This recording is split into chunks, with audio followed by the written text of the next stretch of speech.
Hello students, welcome back. Genetics के इस lecture में हम लोग डिस्कस करने वाले हैं नॉन एलेलिक इनहेरिटेंस यानी इंटरजेनिक इनहेरिटेंस का सेकंड पार्ट, जिसमें से पहले पार्ट में हम लोग क्लियर कर चुके हैं कि non allelic inheritance duplicate gene type की हो सकती है, कॉम्प्लीमेंट्री जीन टाइप की हो सकती है, कोलैबोरेटिव जीन टाइप की हो सकती है। 3 टाइप डिस्कस कर लिए, अब बचे हुए 2 टाइप हम इस लेक्चर में डिस्कस करने वाले हैं। ठीक है, जो नेक्स्ट टाइप है किसकी, नॉन एलेलिक इनहेरिटेंस की, यानी नॉन एलेलिक इनहेरिटेंस की फोर्थ टाइप जो है वो है inhibitory gene. Inhibitory gene clear है। इस टाइप के जीन में या इस टाइप की नॉन एलेलिक इनहेरिटेंस में हमें क्या देखने को मिलता है, तो देखो कुछ प्लांट्स या कुछ केसेस ऐसे आते हैं हमारे पास जहां कुछ जीन्स ऐसे होते हैं क्रॉस के अंदर, अगर वो प्रेजेंट होंगे तो वो उस कैरेक्टर के या उस क्रॉस के डोमिनेंट कैरेक्टर को एक्सप्रेस नहीं होने देंगे, सप्रेस कर देंगे, इनहिबिट कर देंगे। ठीक है, समझ गए। तो इनहिबिटरी जीन क्या होते हैं? इनहिबिटरी जीन होते हैं gene which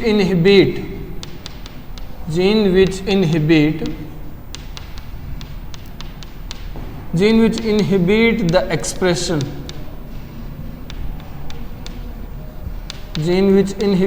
expression of dominant character। अगर कोई प्रेजेंट है इनहिबिटरी जीन तो वो डोमिनेंट कैरेक्टर को एक्सप्रेस नहीं होने देगा उस क्रॉस के अंदर। ठीक है, अब ये कोई भी जीन हो सकता है, कोई भी जीन इनहिबिटरी जीन हो सकता है। ठीक है, वो जो क्वेश्चन देगा बनाने वाला उस पर डिपेंड करता है कि वो किस तरह से क्वेश्चन फ्रेम करेगा। ठीक है, अगर एग्जांपल लेकर के डिस्कस करना हो तो हम एग्जांपल लेंगे, हम एग्जांपल ले रहे हैं leaf colour in rice plant में लीफ का जो कलर होता है ना, उसका एग्जांपल ले रहे हैं हम लोग। ठीक है, उसमें इनहिबिटरी जीन के एक्सप्रेशन देखेंगे। देखो क्या होता है, राइस प्लांट का लीफ कलर 2 ट्रेट शो करता है, यानी 2 तरह के कलर हो सकते हैं राइस प्लांट के लीफ के। एक है पर्पल, ठीक है, जिसको कैपिटल P से रिप्रेजेंट किया जाता है, और एक है ग्रीन, जिसको स्मॉल p से रिप्रेजेंट कर रहे हैं हम लोग। ठीक है, जिसको स्मॉल p से रिप्रेजेंट कर रहे हैं। अब देखो क्या होता है, अगर इनहिबिटरी जीन प्रेजेंट होगा, देखो मैं यहां रिप्रेजेंट कर रहा हूं, अभी तो मैं इनहिबिटरी जीन को I से रिप्रेजेंट कर रहा हूं। I जो जीन तुम्हें दिखेगा वो होगा इनहिबिटरी जीन क्रॉस के अंदर, इनहिबिटरी जीन। ठीक है, जो कैपिटल P टाइप के होंगे वो होंगे डोमिनेंट, और स्मॉल p टाइप का रेसेसिव। कैपिटल P तो है डोमिनेंट और स्मॉल p है रेसेसिव। अब इन्हीं जो जीन है इन्हीं की क्रॉस करवाएंगे, तब हमें पता चल जाएगा कि किस तरह से रिप्रेजेंट होता है या किस तरह से इनहिबिटरी जीन अपना काम करता है। ठीक है, समझ गए। अब ये मैंने जीन का है, फिर भी एक सिंगल से रिप्रेजेंट किया, तो वो तुम लोग डबल कर सकते हो, कोई दिक्कत नहीं है उसकी। समझ गए। अब क्रॉस करवाएंगे हम लोग, तो पहले हम कंडीशन कैसी ले रहे हैं, जस्ट हम पेरेंट लेकर के चल रहे हैं। किस टाइप के, हम पेरेंट लेंगे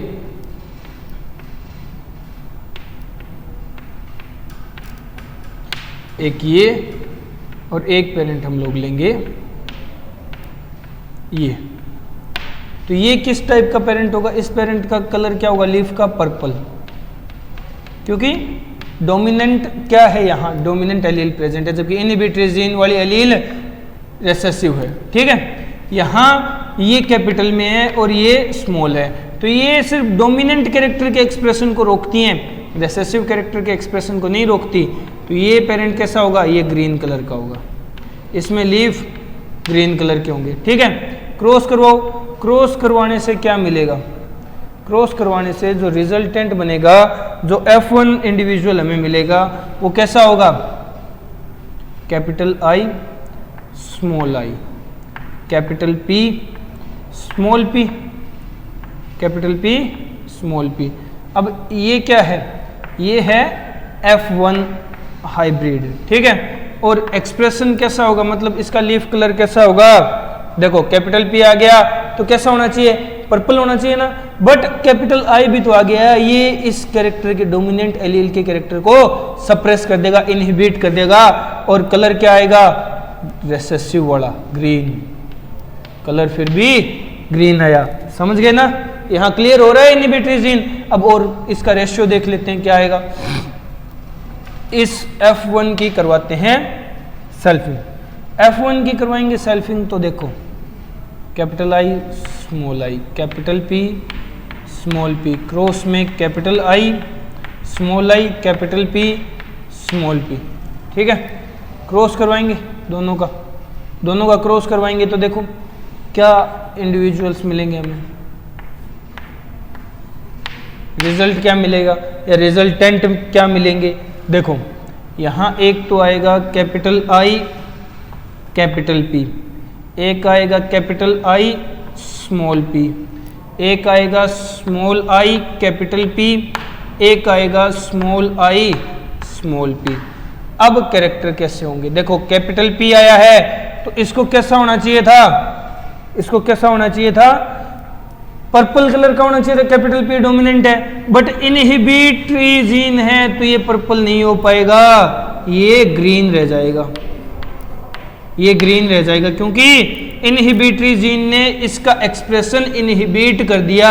यहाँ इनहिबिटरी जीन है बट ये तो डोमिनेंट पे इफेक्ट करता है, रेसेसिव पे करता ही नहीं, तो ये नॉर्मली ग्रीन ही रहेगा क्योंकि स्मॉल पी है, यहाँ कैपिटल पी है but inhibitory gene recessive condition में है, तो ये पर्पल आ जाएगा, ये पर्पल हो जाएगा।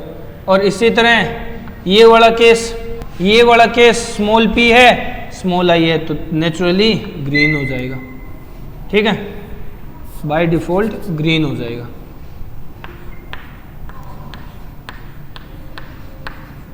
बाय डिफॉल्ट ग्रीन हो जाएगा।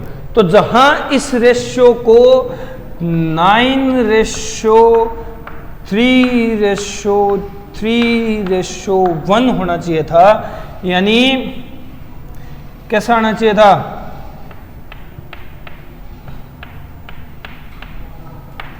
ये जो रिजल्ट हमें मिला है इसको इस तरह से शो होना चाहिए था 9:3:3:1 में। तो ये कैसा रिप्रेजेंट हुआ है, किस तरह से शो हुआ है, हमें क्या चेंज आया है, चेंज ये आया कि ये कैरेक्टर भी ग्रीन हो गया, ये कैरेक्टर भी ग्रीन हो गया, यहाँ भी ग्रीन रिप्रेजेंटेशन मिली है ना, हमें ग्रीन एक्सप्रेशन मिली है, यहाँ पर्पल मिला है और यहाँ फिर से ग्रीन एक्सप्रेशन। अब देखो रिजल्ट क्या हुआ, ये 9:3:3 से चेंज होकर के 1 2 3 3 तो ग्रीन आ गए, यानी 9 + 3 + 1 तो ये 13:3 रिजल्ट क्या मिला है हमें, 13:3 का रिजल्ट मिला है। तो देखो इनहिबिटरी जीन के एक्सप्रेशन में जो फिनोटाइपिक रेशियो आएगा वो क्या होगा, 13:3, और यही रेशियो याद रखना है जिस पर क्वेश्चन आएंगे। हमने तो आसानी से क्वेश्चन बना लिया, आई रख करके कंफ्यूजन नहीं हुआ। क्वेश्चन वाले का तो काम ही कंफ्यूज करने का है, तो डेफिनेटली वो आई तो देगा नहीं, हो सकता है वो डी लिख के बोल दे कि ये इनहिबिटरी जीन है, तुम लोग क्रॉस बनाने में ही बौखला जाओगे, ठीक है, पता ही नहीं चलेगा, लिख डी रहे हो, लग रहा है डोमिनेंट होगा बट है इनहिबिटरी, अगले ने पहले ही कंडीशन दे दी, तो कंफ्यूज किसी तरह से भी कर सकता है, तुम्हें क्रॉस आना चाहिए, ठीक है। या तो दो तरीके हैं, या तो रेशियो याद रख लो या क्रॉस सीख लो, वो तुम लोगों की मर्जी है। याद रखोगे वो भूल सकते हो, जो सीख लिया ना वो कभी नहीं भूलोगे, वो कभी नहीं भूलोगे। तो ये है इनहिबिटरी जीन, ये है इनहिबिटरी जीन, यानी fourth type of non allelic inheritance, fourth type of intergenic inheritance. Clear है, जल्दी से लपेटो फिर हम नेक्स्ट पॉइंट डिस्कस करते हैं, जल्दी हो गया क्या, चलो अब नेक्स्ट पॉइंट डिस्कस करते हैं।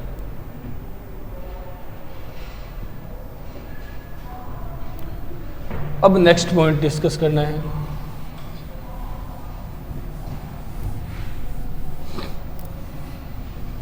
ये क्या है? इनहिबिटरी जीन का क्रॉस।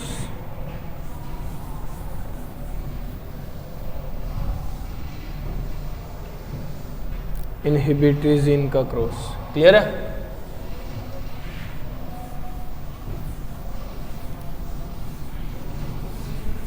अब next type of non allelic inheritance या next type of intergenic inheritance discuss करना है।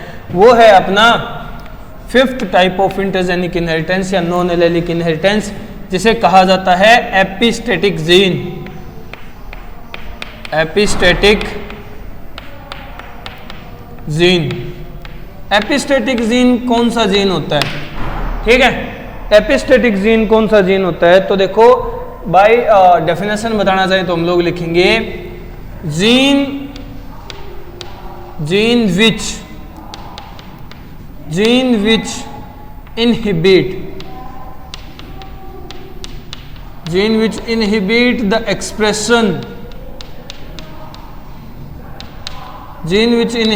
expression of non-allelic gene. एक जीन जो दूसरे नॉन एलेलिक जीन के एक्सप्रेशन को इनहिबिट कर रहा हो। ठीक है, दूसरे नॉन एलेलिक जीन के एक्सप्रेशन को इनहिबिट कर रहा हो, उसे एपिस्टेटिक जीन बोलते हैं। ठीक है, उसे एपिस्टेटिक जीन बोलते हैं। अब तुम लोग समझ सकते हो किस तरह से, तुम लोग रिलेट करो। मैंने कहा जीन इनहिबिट कर रहा है expression of non allylic gene, other non allylic gene, दूसरे नॉन एलेलिक जीन के एक्सप्रेशन को इनहिबिट कर रहा है। अगर यही सेम केस, अगर यही चीज कहां हो, देखो पॉइंट बनाओ, इंपॉर्टेंट है, समझने लायक है। If this process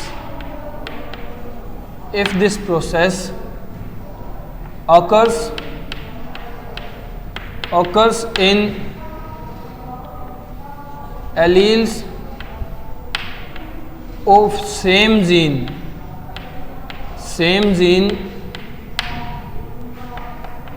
it is known as इसे क्या कहा जाएगा? इसे कहा जाएगा डोमिनेंस,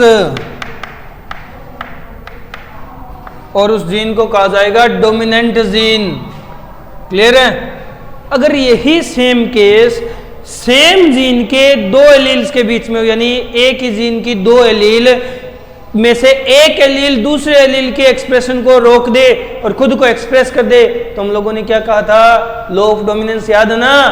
तो ये लॉ ऑफ डोमिनेंस यानी डोमिनेंस होगा। ठीक है, यही चीज अगर दो अलग अलग जीन की एलील के बीच में हो रही हो, यानी एक जीन की एलील दूसरे जीन की एलील के एक्सप्रेशन को रोक दे, इनहिबिट कर दे, तो ये क्या होगा? ये क्या होगा? एपिस्टेटिक जीन कहलाएगा। ठीक है, एपिस्टेटिक जीन कहलाएगा। इसको थोड़ा आसान करने के लिए मैं यहां एक और वर्ड ऐड कर देता हूं, inhibit the expression of other non allylic gene.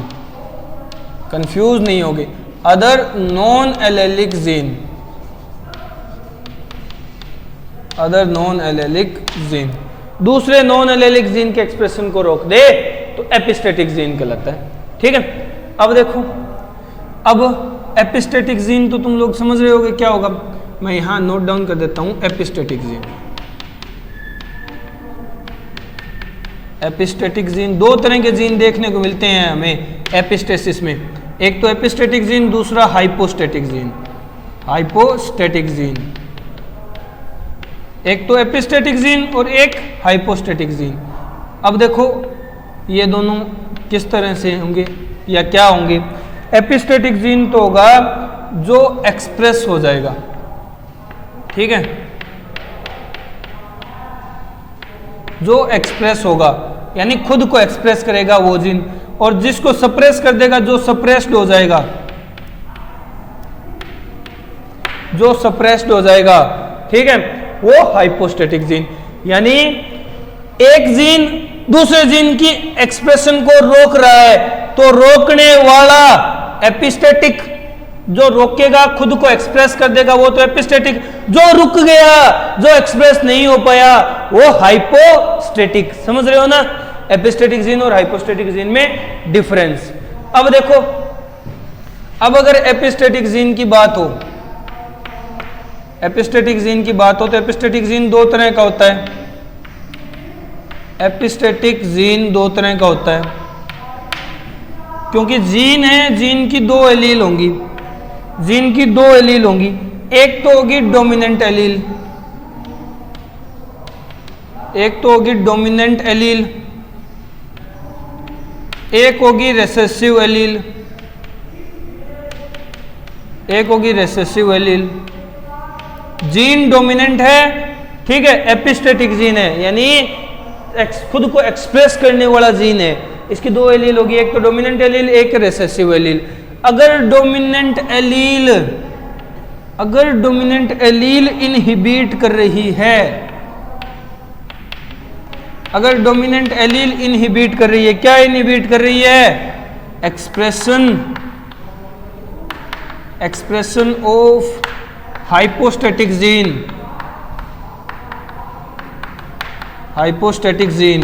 अगर डोमिनेंट एलील हाइपोस्टैटिक जीन के एक्सप्रेशन को रोक रही है तो उसे क्या कहा जाएगा? ठीक है, उस एपिस्टेसिस को क्या नाम दिया जाएगा? या फिर जो रिसेसिव एलील है वो रोक रही है, वो क्या कर रही है? इनहिबिट कर रही है। क्या इनहिबिट कर रही है? Expression of hypostatic gene, hypostatic gene. तो उस एपिस्टेसिस को क्या कहा जाएगा? दो अलग अलग नाम दिए जाते हैं, दो अलग अलग टर्मिनोलॉजी यूज की जाती है। एपिस्टेटिक जीन है, एपिस्टेटिक जीन की दो एलील होंगी, जीन की एलील होती है, हमें पता है, फॉर्म ऑफ जीन होती है एलील। दो फॉर्म होगी, एक डोमिनेंट फॉर्म होगी, एक रिसेसिव फॉर्म होगी। Dominant allele, recessive allele. अगर डोमिनेंट वाली एलील सामने वाले हाइपोस्टैटिक जीन जिसका एक्सप्रेशन सप्रेस कर दिया गया है, जिसको एक्सप्रेस होने ही नहीं दिया गया, ठीक है, जिसका इफेक्ट नहीं आने दिया गया, ठीक है, उस हाइपोस्टैटिक जीन के एक्सप्रेशन को रोक दे, inhibit expression of hypostatic gene, तो वो क्या होगी? और जहां रिसेसिव एलील हाइपोस्टैटिक जीन के एक्सप्रेशन को रोक दे, वो क्या होगी? तो देखो, दो अलग अलग टर्मिनोलॉजी यूज की जाती है। जहां डोमिनेंट वाली रोक रही है, यानी डोमिनेंट एलील एपिस्टेसिस शो कर रही है, तो उसको तो नाम दिया जाता है डोमिनेंट एपिस्टेसिस, डोमिनेंट एपिस्टेसिस, ठीक है। और जहां रिसेसिव वाली रोक रही है, रिसेसिव एलील एपिस्टेसिस कर रही है, उसको कहा जाएगा रिसेसिव एपिस्टेसिस, रिसेसिव एपिस्टेसिस, ठीक है। तो दो तरह की एपिस्टेसिस होगी, डोमिनेंट एपिस्टेसिस और रिसेसिव एपिस्टेसिस, ठीक है। डोमिनेंट एपिस्टेसिस जहां डोमिनेंट एलील हाइपोस्टैटिक जीन के एक्सप्रेशन को रोक रही हो। रिसेसिव एपिस्टेसिस जहां रिसेसिव एलील हाइपोस्टैटिक जीन के एक्सप्रेशन को रोक रही हो, और ये एलील किसकी होगी? एपिस्टेटिक जीन की होगी। अब इसी तरह हाइपोस्टैटिक जीन, इसी तरह हाइपोस्टैटिक जीन, इसी तरह हाइपोस्टैटिक जीन, हाइपोस्टैटिक जीन की भी दो एलील होंगी, ठीक है। हाइपोस्टैटिक जीन की भी दो एलील होंगी, डोमिनेंट एलील और रिसेसिव एलील, और रिसेसिव एलील। क्लियर है? ये होगी बात हाइपोस्टैटिक जीन की। तो देखो, हाइपोस्टैटिक जीन में हम एपिस्टेसिस ही देख रहे हैं, जबकि अगर हम डिटेल में जाएंगे ना तो हमको हाइपोस्टेसिस भी देखने को मिलेगी, हमें हाइपोस्टेसिस भी देखने को मिलेगी। जैसे एपिस्टेसिस दो टाइप की, रिसेसिव एपिस्टेसिस, डोमिनेंट एपिस्टेसिस, उसी तरह हाइपोस्टेसिस भी दो टाइप की होगी, डोमिनेंट हाइपोस्टेसिस और रिसेसिव हाइपोस्टेसिस। बट वो हमारे सिलेबस में है ही नहीं। तो हम उसे डिस्कस नहीं करेंगे। यहाँ इतना ही समझ लो, इसकी भी दो, इस जीन की भी 2 एलील होती है, इस जीन की भी 2 एलील होती है। ठीक है, समझ गए ना। अब हमें डिटेल में स्टडी करनी है विद एग्जांपल किसकी, recessive epistasis and dominant epistasis. ठीक है, तो एक काम करो, वीडियो को पॉज करो, ये पॉइंट नोट डाउन कर लो, फिर हम आगे डिटेल में देखते हैं रेसेसिव और डोमिनेंट एपिस्टेसिस को। क्लियर है ना, समझ गए होगे। चलो, हो गया, हो गया। चलो अब डिस्कस करते हैं डोमिनेंट और रेसेसिव एपिस्टेसिस को। देखो छोटा सा पॉइंट है, फिर ये पॉइंट खत्म।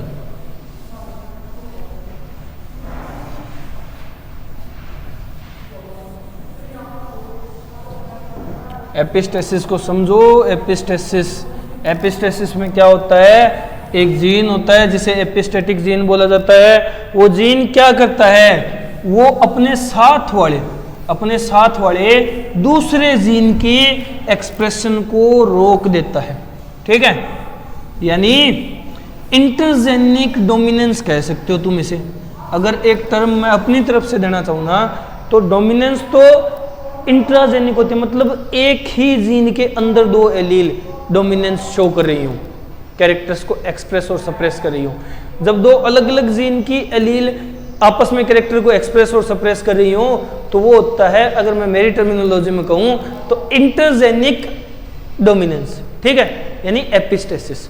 तो देखो एपिस्टेटिक जीन वो होगा जो अपने साथ वाले जीन की एलील को एक्सप्रेस नहीं होने देगा। ठीक है, अब हम बात कर रहे थे 2 तरह की एपिस्टेसिस। ठीक है, 2 तरह की एपिस्टेसिस। पहली एपिस्टेसिस है डोमिनेंट एपिस्टेसिस। ठीक है, dominant epistasis.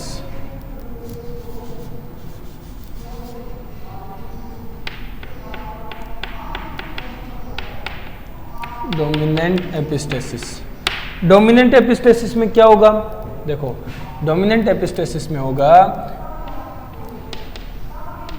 The dominant allele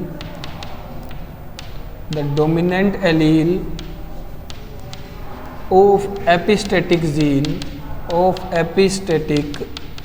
gene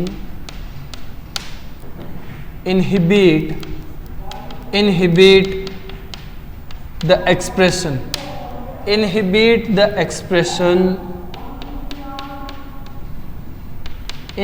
the expression of hypostatic gene। ठीक है, अब देखो मैं यहाँ एग्जाम्पल लूंगा, किसका एग्जाम्पल लूंगा मैं यहाँ, flower colour of Cucurbita. Flower colour of Cucurbita plant का फ्लावर कलर, कुकुरबिटा को कहा जाता है स्क्वैश प्लांट भी कहा जाता है। ठीक है, स्क्वैश प्लांट भी कहा जाता है, और उसका फ्लावर कलर डिस्कस करना है हमें। ठीक है, उसके फ्लावर कलर में किस तरह से एक जीन जो कि एपिस्टेटिक जीन है, उसकी एक डोमिनेंट एलील किस तरह से हाइपोस्टेटिक जीन की एक्सप्रेशन को इनहिबिट कर देगी। ठीक है, समझ गए। ये देखो फ्लावर कलर ऑफ कुकुरबिटा। अब समझने की कोशिश करना, मैं यहाँ 2 कलर बना रहा हूं। पहले मैं जीन ले लेता हूं। ठीक है, एपिस्टेटिक जीन,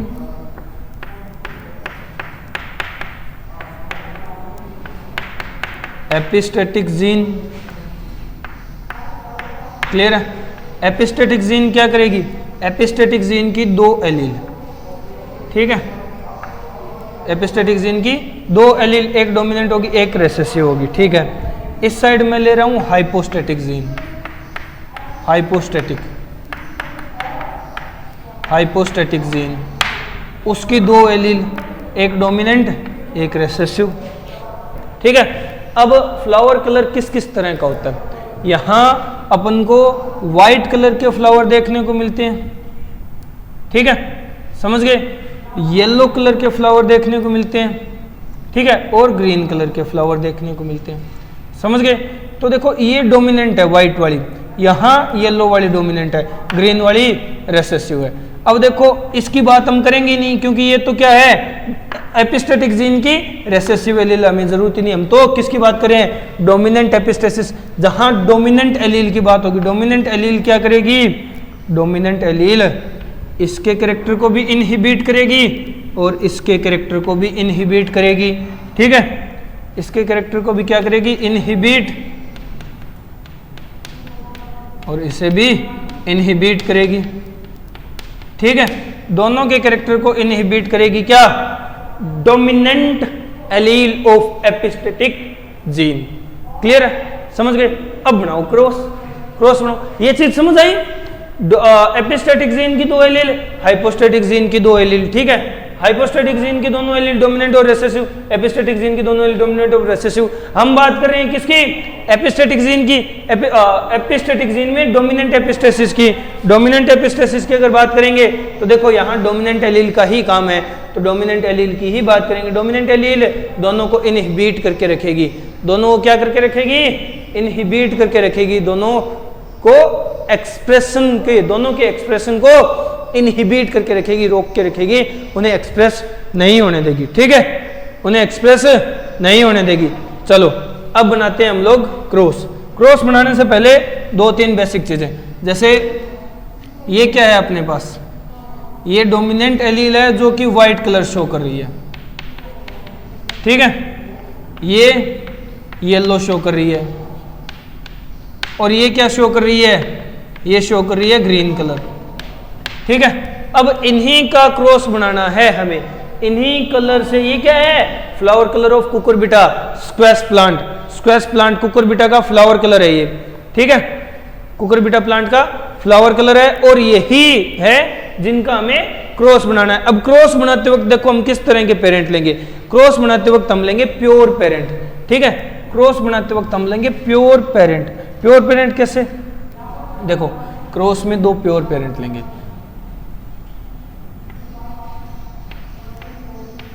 दोनों की डोमिनेंट हाइपो की एपिस्टेटिक की भी और हाइपोस्टेटिक की भी।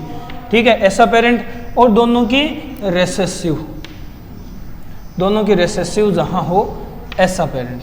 तो दोनों प्योर पेरेंट लिए ना, प्योर पेरेंट की क्रॉस करवाओ। प्योर पेरेंट की क्रॉस करवाओगे तो देखो क्या रिजल्ट मिलेगा हमें।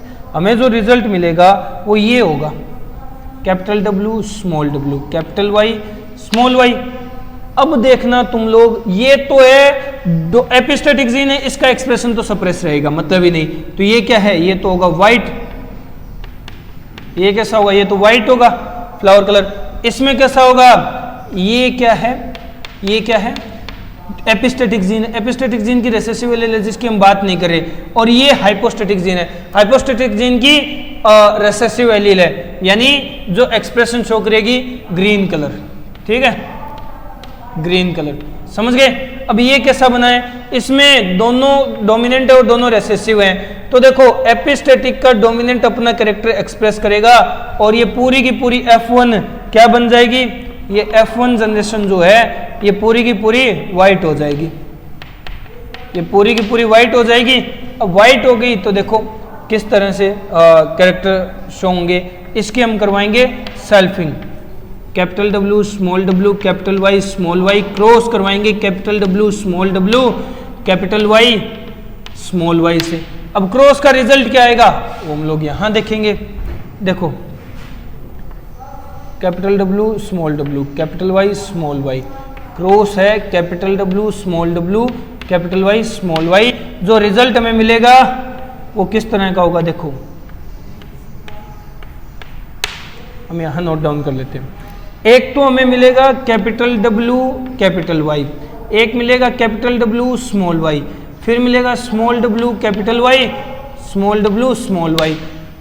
अब ये किस तरह का एक्सप्रेशन देंगे, क्या एक्सप्रेशन शो होगा, मतलब इनका फिनोटाइप कैसा आएगा।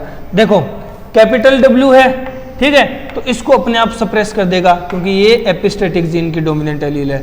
ठीक है, इसको सप्रेस कर देगी, इनहिबिट कर देगी इसके एक्सप्रेशन को, तो ये वाइट कलर आएगा, ये आएगा वाइट कलर। ये इसको अपने आप सप्रेस कर देगा तो ये भी वाइट कलर आएगा क्योंकि कैपिटल W डोमिनेंट है ना। यहाँ कैपिटल स्मॉल w और कैपिटल वाई है, तो ये कलर येलो आ जाएगा, ये येलो कलर आ जाएगा। और ये स्मॉल डब्ल्यू स्मॉल वाई है तो हाइपोस्टैटिक जीन की वाई वाली कलर दे देगी और ये ग्रीन कलर आ जाएगा, ये ग्रीन कलर आ जाएगा। तो जहां रेशो क्या आना चाहिए था, 9:3:3:1 आना चाहिए था, वही रेशो चेंज होकर के क्या आ गया, वही रेशो चेंज होकर के क्या आ गया, ये आ गया, ये भी व्हाइट, ये भी व्हाइट, ये येलो, ये ग्रीन। तो व्हाइट के कितने हो गए, व्हाइट के हमारे पास आए हैं 9+3 यानी 12, और ग्रीन के कितने आए हैं, ग्रीन के अपने पास आए हैं, सॉरी ग्रीन का है 1 और ये क्या है, ये येलो है, येलो के 3, तो 12:3:1। ठीक है, ये रिजल्ट आ गया किसका, डोमिनेंट एपिस्टेसिस का। किसका रिजल्ट है ये, किसका फिनोटिपिक रेशियो है, डोमिनेंट एपिस्टेसिस का। ये डोमिनेंट एपिस्टेसिस का रेशियो है, फिनोटिपिक रेशियो है। समझ आया ना कैसे आया, ये समझ आ गया होगा। देखो हम लोगों ने क्या किया, डोमिनेंट एपिस्टेसिस में डोमिनेंट जीन सप्रेस करेगी, डोमिनेंट जीन इनहिबिट करेगी हाइपोस्टैटिक जीन के एक्सप्रेशन को। ठीक है, तो देखो हम लोगों ने कैरेक्टर लिया था फ्लावर कलर ऑफ कुकुरबिटा। अब ये इसकी एलील डब्ल्यू वाइट है, ये वाई येलो है, छोटा वाई ग्रीन है। ठीक है, अब इनका क्रॉस करवाया इन पेरेंट्स का, तो देखो रिजल्ट क्या आया, F1 ऑल वाइट आए, ऑल वाइट का फिर सेल्फिंग करवाई तो में ये रिजल्ट मिलता है, जैसा पीछे हम क्रॉस करते आ रहे हैं, ये रिजल्ट मिला। देखो रिजल्ट में नॉर्मली 9:3:3:1 मिलना चाहिए था, डाई हाइब्रिड क्रॉस है इसलिए, बट चेंज हो गया एपिस्टेसिस के कारण।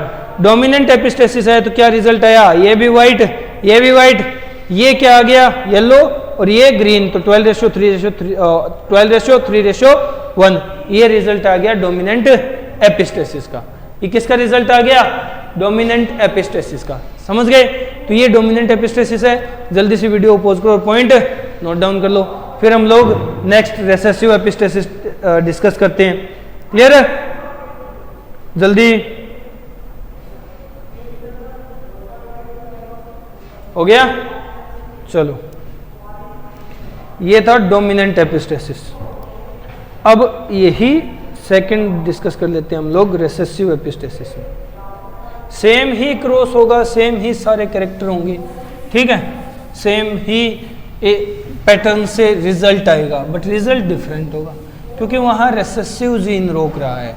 रेसेसिव जीन किस तरह से, अगर यही सेम चीज़ हम लोग रेसेसिव जीन में देखें, रेसेसिव एपिस्टेसिस में देखें, तो देखो मैं तुम लोगों को समझाऊंगा भी कैसे डिफरेंस आ रहा है। ठीक है, किस तरह से डिफरेंस आ रहा है, पहले समझ लो कि हम कौन सा तो एग्जाम्पल लेंगे और क्या रिजल्ट आएगा रेसेसिव एपिस्टेसिस में। ठीक है, देखो किसकी बात कर रहे हैं, second type of epistasis, recessive epistasis. Recessive epistasis, recessive epistasis में क्या होगा, पहली बात तो हम एग्जाम्पल किसका ले रहे हैं, यहाँ हम एग्जाम्पल लेंगे coat colour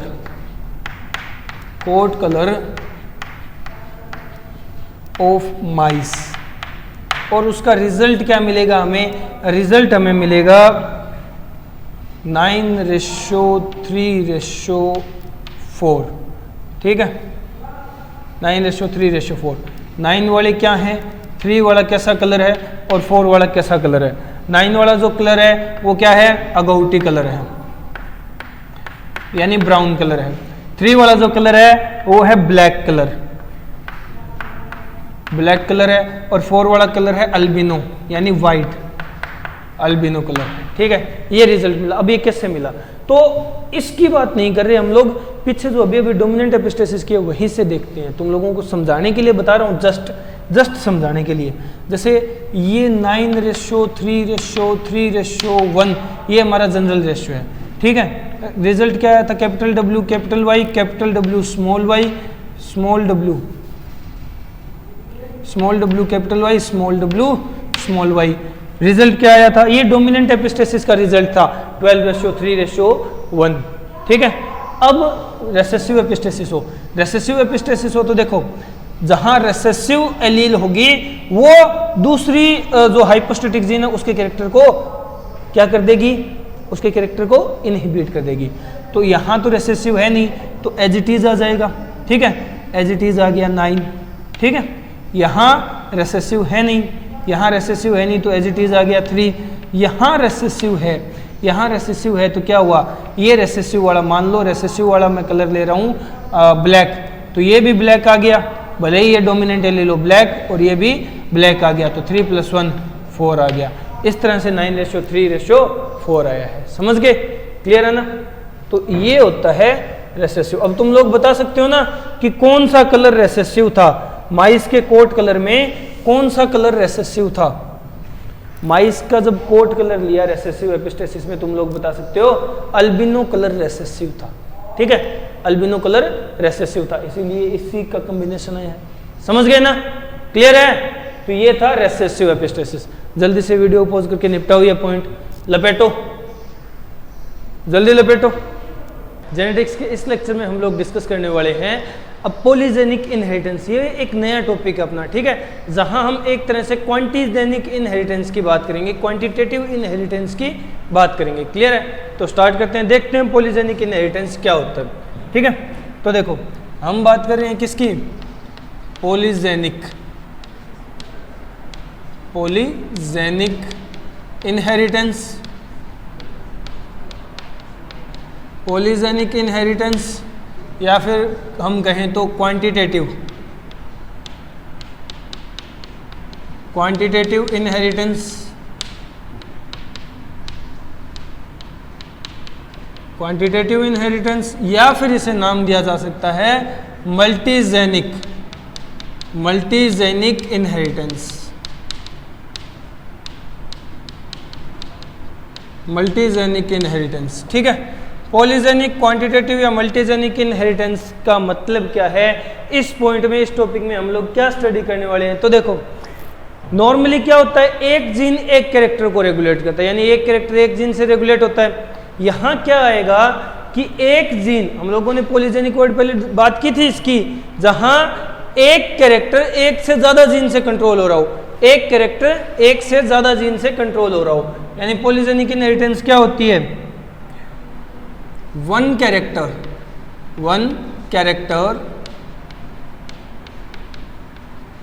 is controlled, one character is controlled by more than one gene, एक से ज़्यादा जीन से कंट्रोल होता हो एक कैरेक्टर, वो होती है पॉलीजेनिक इनहेरिटेंस। नाम से पता नहीं चल रहा, पॉली का मतलब एक से ज़्यादा, ठीक है, दो या दो से ज़्यादा कह सकते हो तुम लोग, ठीक है। और इनहेरिटेंस, पॉली मतलब पॉली ज़्यादा, जीन मतलब जीन, और इनहेरिटेंस यानी एक से ज़्यादा जीन जब किसी कैरेक्टर को कंट्रोल करें और उस कैरेक्टर की इनहेरिटेंस हो रही हो, वो पॉलीजेनिक इनहेरिटेंस कहलाती है। यानी बेसिक मोटी मोटी बात क्या है, यहाँ मेन इंपॉर्टेंट है क्वांटिटी, मेन इंपॉर्टेंट क्या है, क्वांटिटी है, ठीक है, क्वांटिटी ही इंपॉर्टेंट है जीन की, ठीक है, क्लियर है। दूसरी बात कि ये डिस्कवर किसने किया था, तो डिस्कवर्ड बाय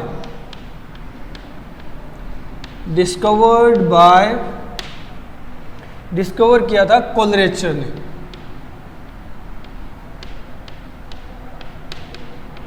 कोलरेचर, ठीक है, एक साइंटिस्ट थे, उन्होंने डिस्कवर किया, उन्होंने बताया था कि देखो इनहेरिटेंस इस टाइप की भी होती है जहां एक कैरेक्टर एक से ज्यादा जीन से कंट्रोल हो रहा हो, एक कैरेक्टर एक से ज्यादा जीन से कंट्रोल हो रहा हो।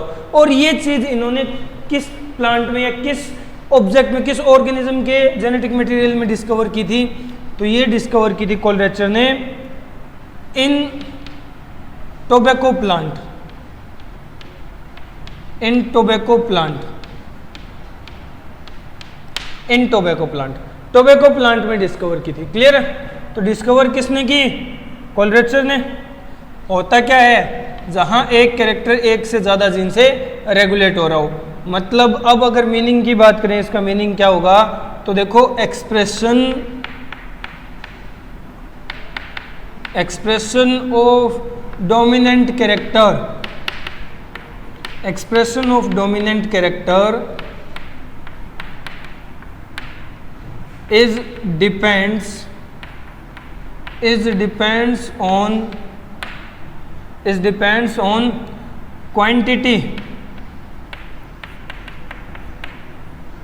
या फिर मैं कहूँ number of dominant एलील। ठीक है, डोमिनेंट एलील के नंबर पे डिपेंड करेगा डोमिनेंट कैरेक्टर का एक्सप्रेशन। डोमिनेंट एलील के नंबर पे डिपेंड करता है डोमिनेंट कैरेक्टर का एक्सप्रेशन। ठीक है, कि डोमिनेंट कैरेक्टर कितना एक्सप्रेस होगा, कितने इंडिविजुअल्स डोमिनेंट कैरेक्टर वाले होंगे, ये किस चीज पे डिपेंड करता है, number of dominant allele. Dominant allele कितनी है इस चीज पे डिपेंड करता है। ठीक है, समझ गए। अब अगर मैं नॉर्मली कहूँ इसको एक अलग वर्ड में, तो देखो इंडिविजुअल्स में जो डोमिनेंट कैरेक्टर की इंटेंसिटी आएगी, intensity of dominant character, intensity of dominant character जो है वो क्या होगा, वो डायरेक्टली प्रोपोर्शनल होगा। वो डायरेक्टली प्रोपोर्शनल होगा किस चीज के डायरेक्टली प्रोपोर्शनल होगा, amount of dominant allele, amount of dominant allele. Dominant allele कितनी है इसके डायरेक्टली प्रोपोर्शनल होगा। ठीक है, यानी डोमिनेंट कैरेक्टर की इंटेंसिटी किस पे डिपेंड करेगी, अमाउंट ऑफ डोमिनेंट एलील पे डिपेंड करेगी। ठीक है, अमाउंट ऑफ डोमिनेंट एलील पे डिपेंड करेगी। समझ रहे हो।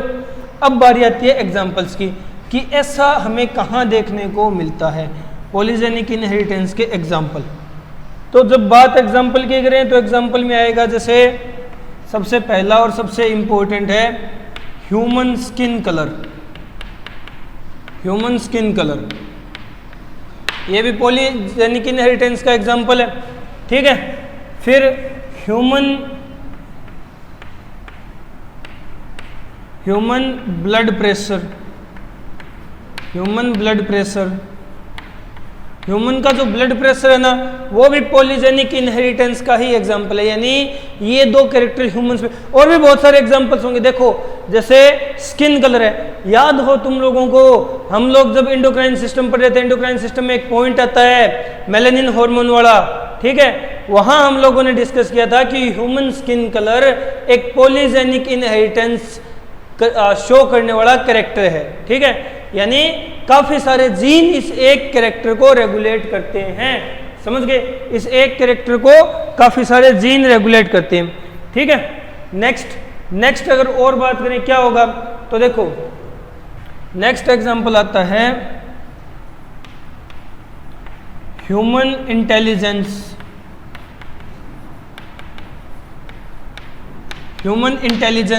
ह्यूमन इंटेलिजेंस भी पॉलीजेनिक इनहेरिटेंस का ही एग्जाम्पल है। इसी तरह ह्यूमन हाइट भी, ह्यूमन हाइट की हाइट कैसी होगी इंडिविजुअल की, वो भी एक तरह का पॉलीजेनिक इनहेरिटेंस का ही एग्जाम्पल है। ठीक है, पॉलीजेनिक इनहेरिटेंस का ही एग्जाम्पल है। नेक्स्ट और एग्जाम्पल क्या हो सकते हैं, तो देखो और एग्जाम्पल्स होंगे जैसे कर्नेल कलर इन वीट। गेहूं होते हैं ना, गेहूं के जो सिट्टे होते हैं, जो गेहूं की बालियां होती हैं, उनका कलर कर्नेल बोलते हैं उन्हें, उनका कलर डिपेंड करता है पॉलीजेनिक इनहेरिटेंस पे। ठीक है, वहां भी पॉलीजेनिक इनहेरिटेंस शो होती है। और नेक्स्ट है milk and meat production in kettles में, घरेलू पशुओं में मिल्क और मीट प्रोडक्शन भी पॉलीजेनिक इनहेरिटेंस शो करता है। काफी सारे जीन से कंट्रोल होते हैं ये कैरेक्टर्स। ठीक है, ह्यूमन स्किन कलर है, ह्यूमन ब्लड ग्रुप है, ह्यूमन इंटेलिजेंस है, ह्यूमन हाइट है, कर्नेल कलर है वीट का, और milk and meat production in kettles. ये सारे के सारे पॉलीजेनिक इनहेरिटेंस के एग्जांपल है।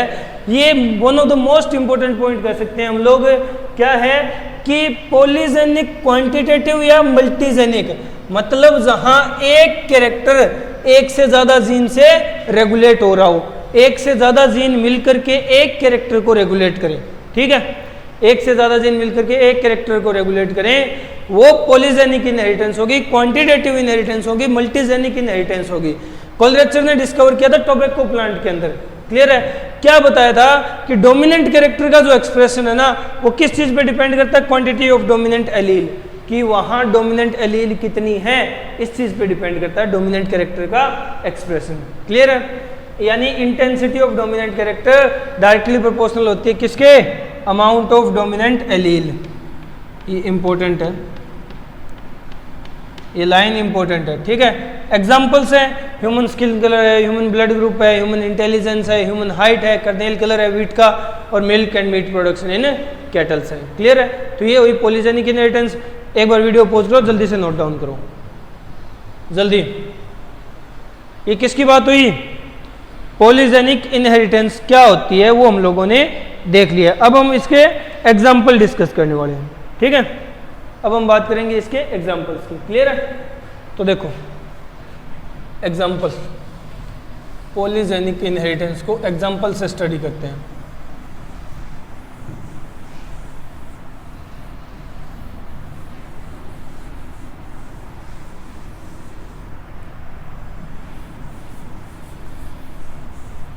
पॉलीजेनिक इनहेरिटेंस, जहां एक सिंगल कैरेक्टर एक से ज़्यादा जीन से रेगुलेट हो रहा हो, ठीक है। तो देखो जो एग्जांपल्स आए हैं उन्हीं को डिटेल में स्टडी करेंगे तो अपने आप समझ आ जाएगा क्या कि पॉलीजेनिक इनहेरिटेंस किस तरह से रेगुलेट होती है, ठीक है। तो देखो एग्जांपल्स की जब बात करते हैं, हम सबसे पहले शुरू करते हैं जो सबसे इम्पोर्टेंट एग्जांपल हम लोगों ने लिया था, फर्स्ट ह्यूमन स्किन कलर को। ह्यूमन स्किन कलर में पॉलीजेनिक इनहेरिटेंस किसने डिस्कवर की थी और क्या बताया था। तो देखो ह्यूमन स्किन कलर में पॉलीजेनिक इनहेरिटेंस डिस्कवर की थी, डिस्कवर्ड बाय एक साइंटिस्ट आते हैं डेवनपोर्ट नाम के साइंटिस्ट ने डिस्कवर किया था कि ह्यूमन स्किन कलर भी पॉलीजेनिक इनहेरिटेंस शो करता है, ह्यूमन स्किन कलर भी पॉलीजेनिक इनहेरिटेंस शो करता है, ठीक है, समझ गए, क्लियर है। तो देखो अब इसमें एलील कितनी होती है, तो नंबर ऑफ एलील है 3 एलील होती है, ठीक है, 3 एलील होती हैं। अब देखो किस तरह से निकालेंगे हम लोग इसे। तो बात करें ह्यूमन स्किन कलर की, तो ह्यूमन स्किन कलर की 3 एलील होती है, मतलब ट्राई हाइब्रिड क्रॉस बनेगा, जैसे capital A, capital B, capital C से रिप्रेजेंट कर दिया मैंने, ठीक है। क्रॉस करवा रहा हूँ स्मॉल ए, स्मॉल बी, स्मॉल सी, इससे क्रॉस करवा रहा हूँ, ठीक है। और इनका जो रिजल्ट आ रहा है, वो दोनों पेरेंटल टाइप से अलग है। वो कैसा है, वो है capital A, capital B, capital C, ठीक है। तो तीनों अलग अलग फिनोटाइप रिप्रेजेंट करते हैं, ये अलग फिनोटाइप देता है, ये अलग फिनोटाइप देता है, और इसका अपना ही फिनोटाइप है, ठीक है। क्या क्या है फिनोटाइप, तो देखो ह्यूमन स्किन कलर है ना, वो अलग अलग फिनोटाइप देता है, और अलग अलग फिनोटाइप है क्या, तो समझने की कोशिश करना। जहां सारी कैपिटल में आ जाए, डोमिनेंट एलील आ जाए, वो होता है निग्रो, यानी काले बसांड, कड़िए अफ्रीका वाले निग्रो होते हैं, ठीक है, समझ गए। ये क्या है, जहां सारे ही रिसेसिव आ जाएं, वो बिल्कुल धोले चितकबरे जैसे सफ़ेद नहीं आते, जिनको हम लोग अपनी भाषा में कह देते हैं एक डिसऑर्डर है वो, ठीक है। वो है तो एक्चुअल में स्किन का डिसऑर्डर, बट उससे कलर चेंज हो जाता है स्किन का, और बिल्कुल सफ़ेद, अंग्रेजों से भी ज़्यादा सफ़ेद हो जाते हैं, वो होते हैं अल्बिनो। देखो अब इतने सफ़ेद पर्सन्स भी बहुत कम है, ठीक है। और इतने काले पर्सन्स भी बहुत कम है, ये सिर्फ अफ्रीका के एरिया वाले हैं और ये अंग्रेज और कुछ सफ़ेद पर्सन और है। बाकी पूरे वर्ल्ड में सिर्फ कैसे फिनोटाइप वाले हैं, ऐसे फिनोटाइप वाले हैं, और ये फिनोटाइप कहलाता है मुलेटो, मुलेटो फिनोटाइप है, ठीक है, मुलेटो फिनोटाइप है। तो ये ह्यूमन स्किन कलर है। अब अगर बात करें पॉलीजेनिक इनहेरिटेंस की, तो पॉलीजेनिक इनहेरिटेंस में ये पॉइंट याद रखने वाला है, अलग से नोट डाउन भले ही कर लेना तुम लोग। पॉलीजेनिक इनहेरिटेंस में अगर नंबर ऑफ फिनोटाइप निकालना है ना तुम लोगों को, नंबर ऑफ फिनोटाइप निकालना है, तो नंबर ऑफ फिनोटाइप निकालने का एक फार्मूला होता है n+1। नंबर ऑफ फिनोटाइप निकालने का एक फार्मूला होता है n+1, ठीक है।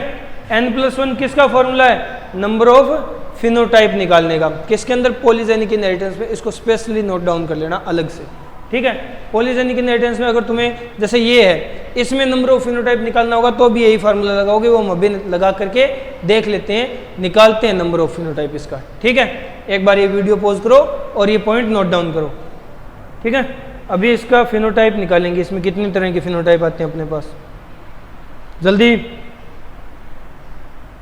हो गया? चलो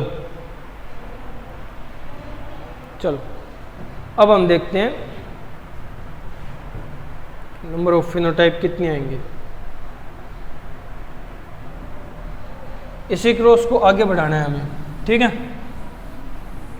जो रिजल्ट मिला है हमें, इसकी हेल्प से ये क्रॉस आगे बढ़ाएंगे और नंबर ऑफ फिनोटाइप देखेंगे, क्योंकि फिनोटाइप जीनोटाइप जो भी देखने हो किसी भी क्रॉस के अंदर, वो F2 जनरेशन के देखे जाते हैं।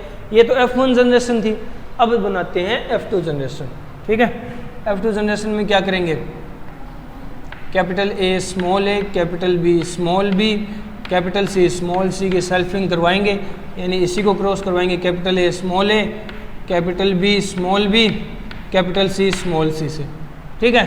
क्रॉस करवाएंगे तो हमें जो रिजल्ट मिलेगा ना, हमें जो रिजल्ट मिलेगा यहाँ, वो थोड़ा सा, मैं रियलिटी बता देता हूँ, कंफ्यूजिंग है, थोड़ा सा ज़्यादा ध्यान दे करके समझना पड़ेगा तुम्हें, ठीक है। थोड़ी सी ज़्यादा इंटेलिजेंस की ज़रूरत होगी। वो जो इंटेलिजेंस है वो भी एक तरह से पॉलीजेनिक इनहेरिटेंस का ही एग्जांपल है, तो उसी के हेल्प से पॉलीजेनिक इनहेरिटेंस को समझना पड़ेगा। देखो कैसे, ये जो क्रॉस होता है ना, इसका जो फिनोटाइप आएगा, इसका जो फिनोटाइप आएगा वो आएगा, याद ही रखने पड़ेंगे तुम्हें, मैं रियलिटी बता रहा हूँ, ये याद रखने पड़ेंगे। ये आएगा 1:6 रेशियो, 15:20, 15:6:1, ठीक है। 1 6 15 20 15 6 1, ठीक है। इस साइड से भी 20 पर, इस साइड से भी 20 पर आकर के रुक गया।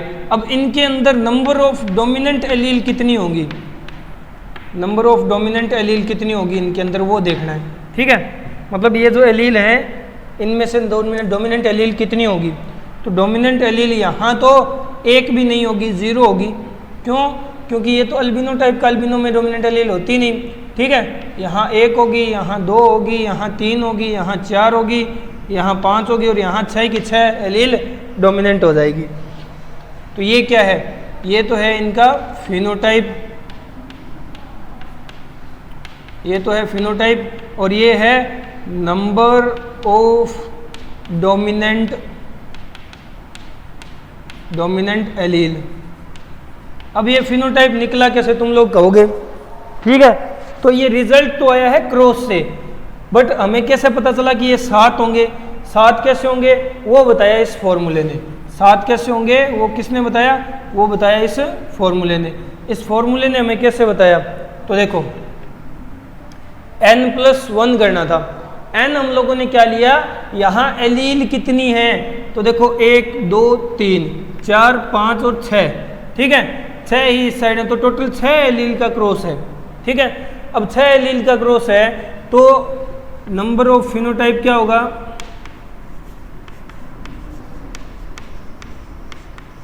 नंबर ऑफ फिनोटाइप क्या होगा? n+1 होता है ना, तो n नंबर ऑफ एलील क्या है? 6 + 1 = 7 आ गया और यही है 7।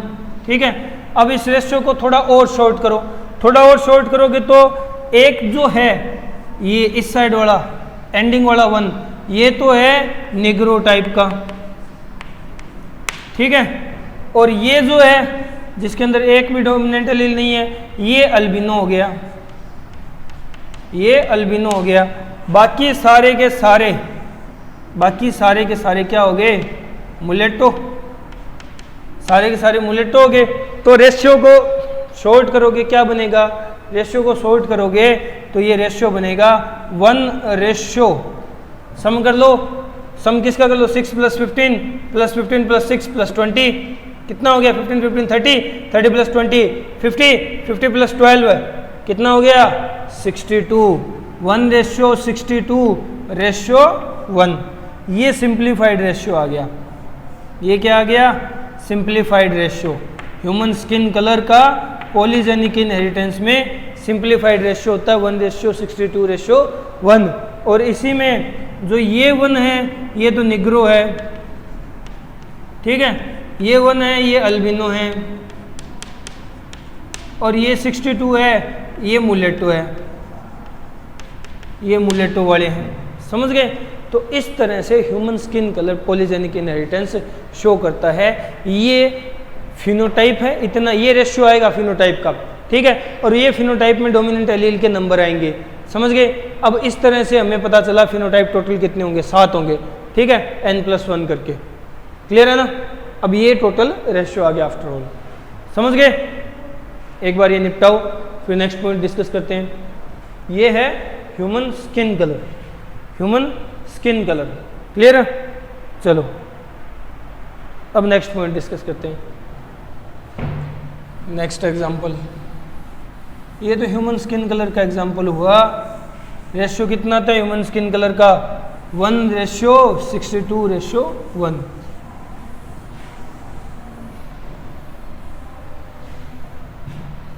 1:62:1।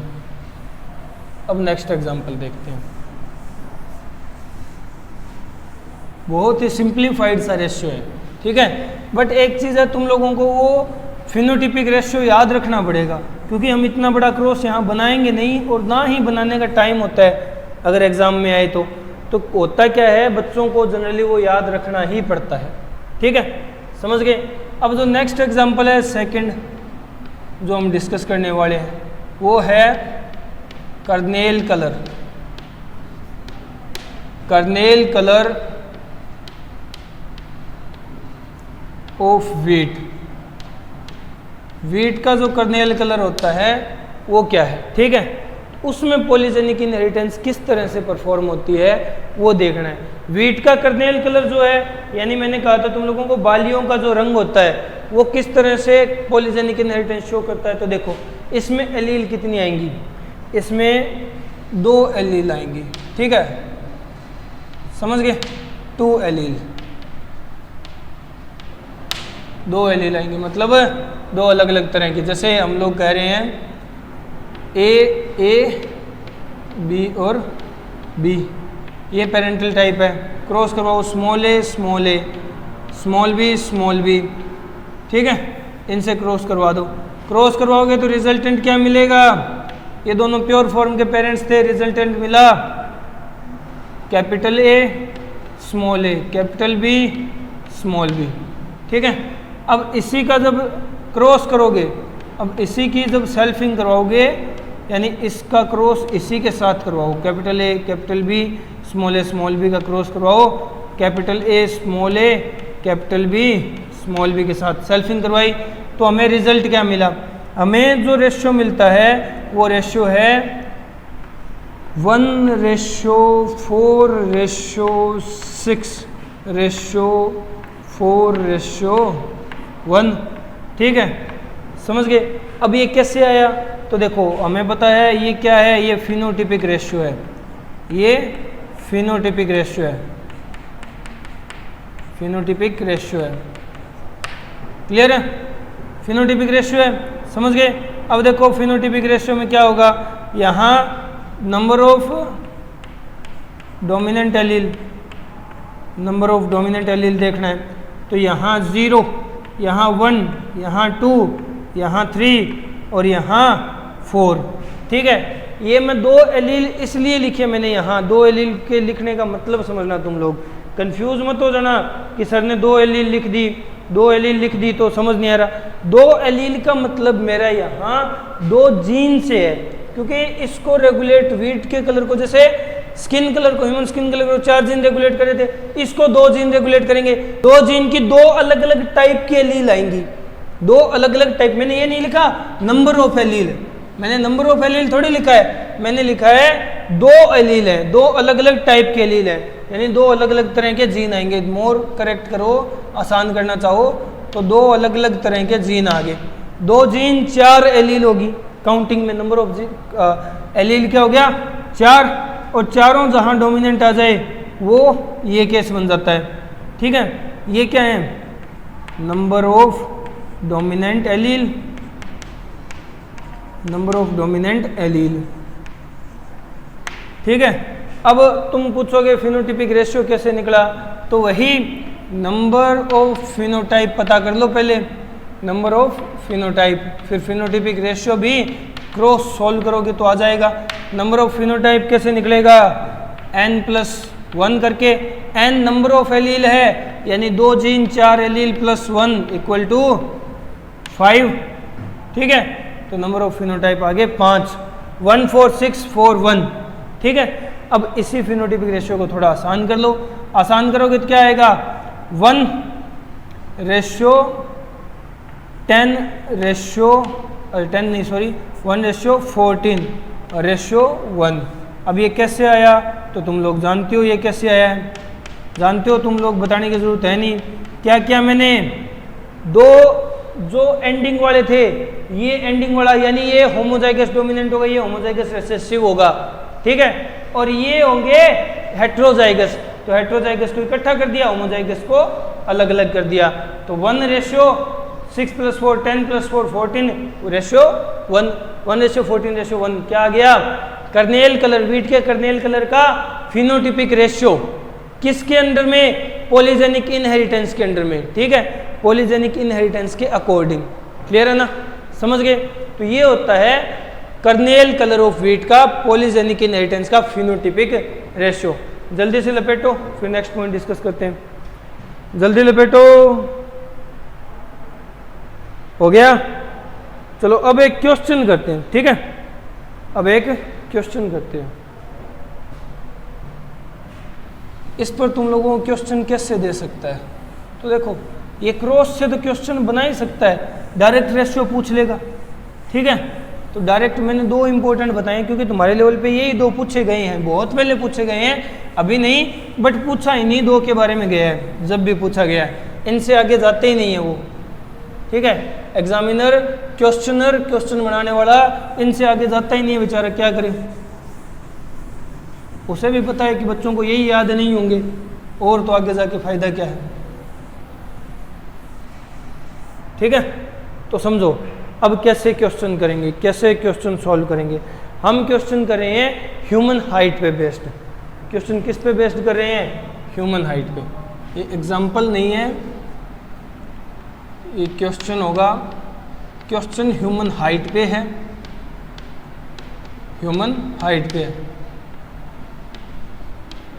और किस तरह का क्वेश्चन है, देखो तुम लोगों को 2 जीनोटाइप दिए गए हैं।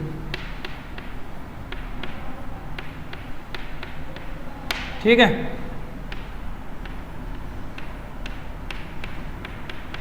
दो जीनोटाइप दिए गए हैं, इनका तुम्हें परसेंटेज दिया है, इनकी परसेंटेज दी है, मतलब परसेंटेज तुम लोग कह सकते हो, जैसे तुम्हें बताया गया है कि इनकी फ्रीक्वेंसी कितनी आती है, इन जीनोटाइप की एक्चुअल फ्रीक्वेंसी क्या है। ठीक है, एक्चुअल फ्रीक्वेंसी क्या है वो तुम्हें सेंटीमीटर में बता दिया, सेंटीमॉर्गन मान लो, तो तुम्हें इसका तो दिया है 180 cm और इसका दिया है 120 cm। ये जीन डिस्टेंस मान लो या तुम लोग एक बेसिक यूनिट मान लो। ठीक है, अब देखो 180 और 160। ठीक है, ये कितनी एलील का है, कितनी एलील का रेशियो है, ये टोटल 6 एलील का है, 1 2 3 4 5 6, क्योंकि कितने जीन है? 3 जीन है ना, 3 जीन है तो 6 एलील होंगी, 6 एलील होगी तो 180 कितने का आया? 180 रेशियो आया है, 180 जो रिजल्ट वो आया है 6 एलील का। तो टोटल ऑल ओवर कितने, एक का कितना हो गया? एक एलील का हो गया 30 cm। ठीक है, इसी तरह ये 120 भी 6 का है, 126 का है तो 120/6, एक का कितना हो गया? एक का हो गया 20 cm। ठीक है, 20 cm हो गया। अब ये तो तुम्हें इतना दे रखा था, इतना, बाकी हम लोगों ने निकाला है अपनी समझ के अकॉर्डिंग। अब क्वेश्चन देगा इस पर, क्वेश्चन क्या देगा कि भाई मुझे इस जीनोटाइप का बताओ, इस जीनोटाइप का रिजल्ट बताओ, ये पूछेगा एक। तो एक पूछ रहा है इसका रिजल्ट बताओ, ये दोनों छोटे ले लेते हैं, स्मॉल सी, इसका रिजल्ट बताओ। ठीक है, क्या आएगा? और एक तुमसे पूछ रहा है जैसे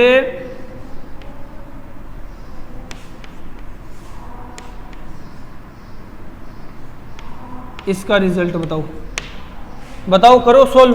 देखो किस तरह से करोगे, यहाँ एक 180 वाली आई है, 2 180 वाली आई, 3 180 वाली आई है। ठीक है, तो इसको सोल्व किस तरह से करोगे? इसमें 2 पार्ट कर लो। 180 वाले कितने हैं? तो 3 हैं, 3 180 वाले हैं और एक का कितना होता है? 30 cm। तो 3 × 30, तो टोटल कितना आ गया? 3 × 30 कितना आ गया? 90 cm आ गया। इसका कितना आएगा? 3 ही 120 वाले हैं तो 3 × 20 कितना आ गया? कितना आ गया? 60 cm। ठीक है, फिर रिजल्ट निकाल दो इसका, इसका रिजल्ट निकाल दो। रिजल्ट कैसे आएगा? रिजल्ट कैसे आएगा? तो देखो, रिजल्ट निकालने का अपना एक तरीका होता है, रिजल्ट निकालने का अपना एक तरीका होता है। तुम्हें टोटल का पूछा है, तुम लोगों ने हाफ हाफ करके निकाल लिया, हाफ हाफ करके निकाल लिया, तो अब इनका सम कर दो। 90 + 60 कितना आएगा? रिजल्ट आ गया 150 cm। ठीक है, समझ गए? इसी तरह इसका निकालो। यहाँ 120 वाले कितने हैं? यहाँ 120 वाले कितने हैं? 120 वाले 1 2 3 4 और 5 120 वाले हैं, एक बच गया वो 180 वाला है। तो 1 × 30 ये कितना आ गया? 30 और 5 × 20, 5 हैं 20 वाले, तो ये आ गया 100। ठीक है, अब रिजल्टेंट निकालो। रिजल्टेंट निकालोगे तो क्या रिजल्ट मिलेगा? 100 + 30 130 आ गया रिजल्ट। अब इसी तरह लास्ट वाले का, इसमें भी 2 पार्ट होंगे क्योंकि हमें कंडीशन दी है ना। देखो करो कंडीशन, 180 180 180, 3 तो हैं 180 के, 1 2 और 3 है 120 वाले, तो 3 × 180 सॉरी 3 × 30, क्योंकि 180 के हैं तो रिजल्ट एक का 30 आ गया, और 3 × 20 क्या रिजल्ट आएगा? 90 60। ऑल ओवर रिजल्ट क्या आ गया? ऑल ओवर रिजल्ट आता है अपने पास 150। ठीक है, तो इस तरह के क्वेश्चन पूछ सकता है तुमसे। तुम्हें कंडीशन दे देगा ह्यूमन हाइट के, जिनको हमें पता है पहले ही जो एक्सप्रेशन दी है उसमें दिख रहा है कि 3 अलग अलग तरह के जीन है, ए जीन है, बी जीन है, सी जीन है। अब इनकी 6 एलील होंगी, 6 एलील होंगी मतलब 3 ही ए की होंगी, 3 ही बी की होंगी, 3 ही सी की होंगी। ये इनका रेसेसिव टाइप है। अब इनका हमें रिजल्ट दे दिया कि ये रिजल्ट आता है, निकाल लिया हम लोगों ने। अगर 6 का इतना है तो 1 का कितना होगा? निकल गया। फिर अब इन कंडीशंस में पूछा है तो रिजल्ट निकाल लो, क्रॉस ही तो करना है सिर्फ। तो इस तरह के क्वेश्चन भी बनते हैं पॉलीजेनिक इनहेरिटेंस पे। यहाँ अपनी पॉलीजेनिक इनहेरिटेंस होती है complete with example with question practice. Clear है? चलो, इस लेक्चर में जो पॉइंट हम लोग डिस्कस करने वाले हैं वो पर्टिकुलर पॉइंट नहीं है बल्कि वो एक्सेप्शन है। मैंने तुम्हें बताया था जब हम स्टार्टिंग में मेंडल के लॉज डिस्कस कर रहे थे तब कुछ एक्सेप्शंस की बात आई थी। हम लोगों ने यही कहा था, यही बात की थी कि इन एक्सेप्शंस को आगे डिस्कस करेंगे। अब वो टाइम आ गया है, तो हम स्टार्ट करते हैं एक मोस्ट इंपॉर्टेंट एक्सेप्शन से, जो कि है लिंकेज। जो क्या है? लिंकेज। लिंकेज क्लियर है? लिंकेज को क्लियर कर लेते हैं। सबसे पहले लिंकेज देख लेते हैं। ये हमें पता है एक एक्सेप्शन है, लिंकेज एक्सेप्शन है। किसकी एक्सेप्शन है ये जान लो या याद कर लो। लिंकेज एक्सेप्शन है exception of independent assortment, independent assortment, independent assortment की एक्सेप्शन है। क्लियर है? इंडिपेंडेंट असॉर्टमेंट का लॉ हमें क्या बताता है कि जब भी डाई हाइब्रिड क्रॉस होगा, dihybrid, trihybrid, tetrahybrid, जो भी क्रॉस होगा जहां 2 से ज्यादा कैरेक्टर डिस्कस किए जाएंगे एक साथ उनकी इनहेरिटेंस देखी जाएगी, तो एक कैरेक्टर की इनहेरिटेंस कंप्लीटली इंडिपेंडेंट रहती है दूसरे कैरेक्टर की इनहेरिटेंस से, जबकि इसका एक्सेप्शन है लिंकेज। इसका एक्सेप्शन क्या है? लिंकेज। अब लिंकेज की बात आई तो इसे डिस्कवर किसने किया था? डिस्कवर्ड बाय, लिंकेज डिस्कवर किया था 2 साइंटिस्ट थे, बैटसन एंड पुनेट। पुनेट जिसने पुनेट स्क्वायर मेथड दिया और बैटसन यानी W Bateson, father of modern genetics, इन दोनों ने मिलकर के डिस्कवर किया था क्या? लिंकेज। क्लियर है? Exception of independent assortment. अब इन्होंने क्या बताया लिंकेज में? तो देखो बैटसन और पुनेट ने डिस्कवर किया पहली बात तो किस पे? Discover in Lathyrus, Lathyrus odoratus, Lathyrus odoratus. Sweet pea का जो प्लांट होता है उस पे एक्सपेरिमेंट करके डिस्कवर किया गया था क्या? लिंकेज। स्वीट पी प्लांट पे एक्सपेरिमेंट से लिंकेज की डिस्कवरी हुई है। ठीक है? क्लियर है? और इन्होंने फिर इसी बेसिस पे एक थ्योरी प्रपोज की थी। ठीक है? इन्होंने इसी बेसिस पे एक थ्योरी प्रपोज की थी। वो थ्योरी क्या थी? Proposed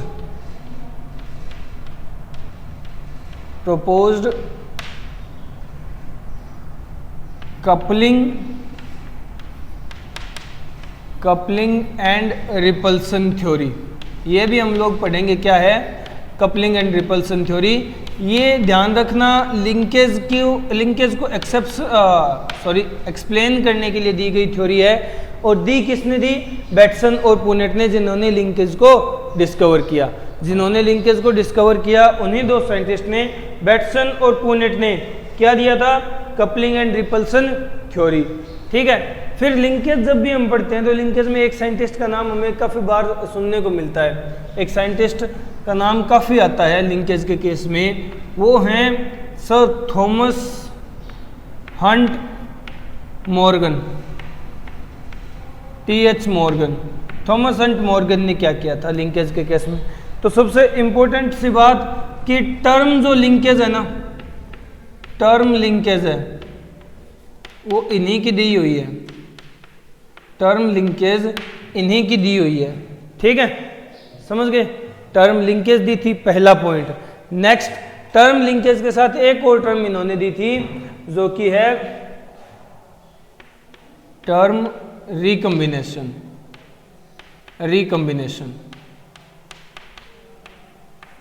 term linkage and term recombination sir TH Morgan की दी हुई है। क्लियर है? और इन्होंने लिंकेज को एक्सप्लेन करने के लिए लिंकेज थ्योरी दी थी। ठीक है? लिंकेज थ्योरी दी थी। लिंकेज को एक्सप्लेन करने के लिए लिंकेज थ्योरी दी थी। लिंकेज थ्योरी हमें क्या बताती है? लिंकेज थ्योरी क्या बताती है कि जो लिंक्ड जीन होते हैं ना, या मैं कहूं लिंकेज के जो जीन हैं, linkage genes are present, linkage genes are present in linear sequence,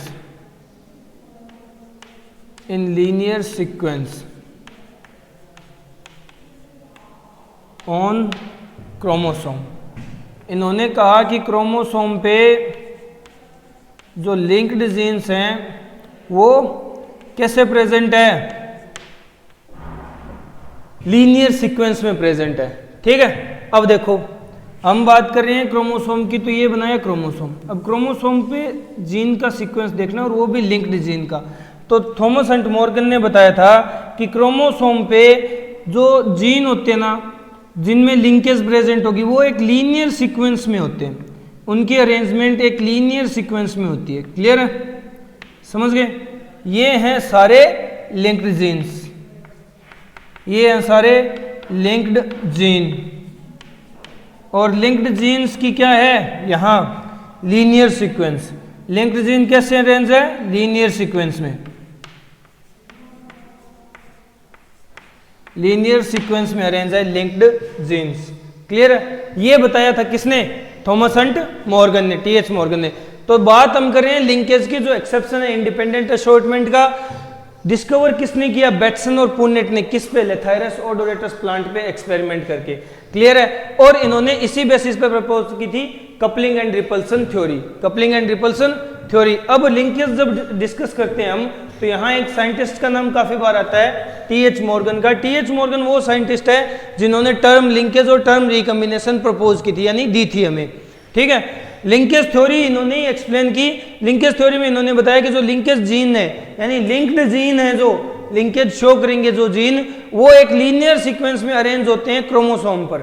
ठीक है, तो ये हम लोगों ने बनाकर देख लिया। एक लीनियर, एक लाइन के अंदर अरेंजमेंट होगी इनकी, सीक्वेंस एग्जिटीज लीनियर होगा। क्लियर है, समझ गए? तो ये बेसिक पॉइंट थे लिंकेज के। वीडियो पॉज करो, पॉइंट नोट डाउन करो, फिर नेक्स्ट पॉइंट डिस्कस करते हैं। हो गया? चलो,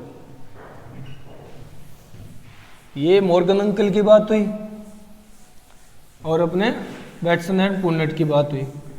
ये जो कपलिंग रिपल्सन थ्योरी है, ये हम डिटेल में डिस्कस करेंगे। इसके जो रेशियो हैं वो काफी बार पूछे गए हैं, इंपॉर्टेंट भी हैं। ठीक है,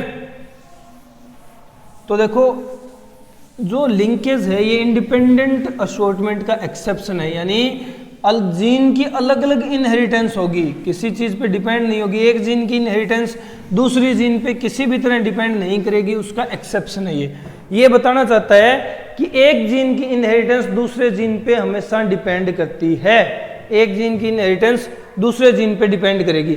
ठीक है, और वो केस भी इसने बताया हमें। ठीक है, जहां ऐसा देखने को मिला कि एक जीन की इनहेरिटेंस दूसरे जीन पे डिपेंड कर रही हो। क्लियर है? तो देखो, अगर हम बात करें दो या दो से ज्यादा जीन की इनहेरिटेंस की, पॉइंट क्या होगा? Collective inheritance, collective inheritance, collective inheritance of two और मोर जीन, ऑफ टू और मोर जीन। ठीक है, दो या दो से ज्यादा जीन की अगर कलेक्टिव इनहेरिटेंस देखेंगे हम लोग, ठीक है, तो एक्सप्लेन्ड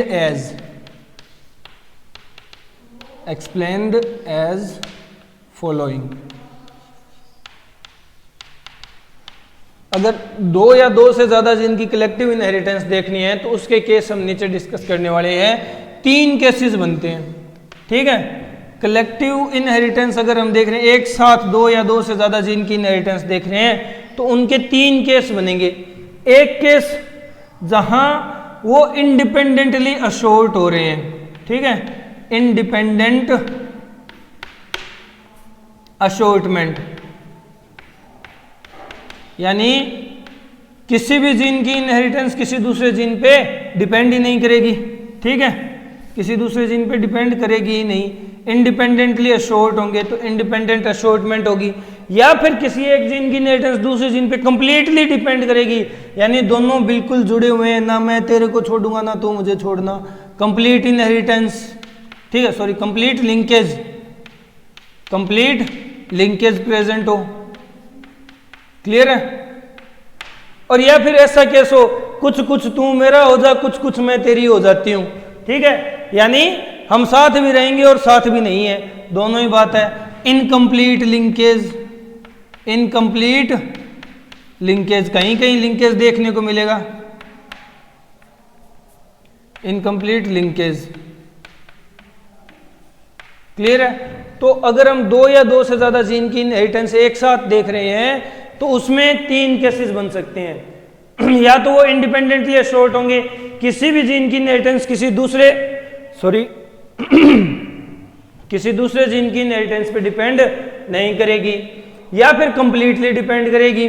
ठीक है, कंप्लीटली दोनों साथ में जुड़ करके जाएंगे। हाँ, आए भी साथ थे, जाएंगे भी साथ। और ये क्या होता है? इनकम्प्लीट। इनकम्प्लीट में मतलब, इनकम्प्लीट का मतलब यहां है कि एक की इनहेरिटेंस कुछ परसेंट दूसरे पे डिपेंड करेगी। ठीक है, यानी कुछ हमें कैसे जैसे मिलेंगे जहां हमें इनहेरिटेंस एक दूसरे पे डिपेंड करती हुई दिखेगी। ठीक है, समझ गए? चलो अब हम बात कर लेते हैं एक पॉइंट की, जो कि है कि एक क्रोमोसोम पे जितने भी नॉन एलेलिक जीन होंगे, all non allylic gene on a chromosome, all non-allelic gene on a chromosome are called linkage group,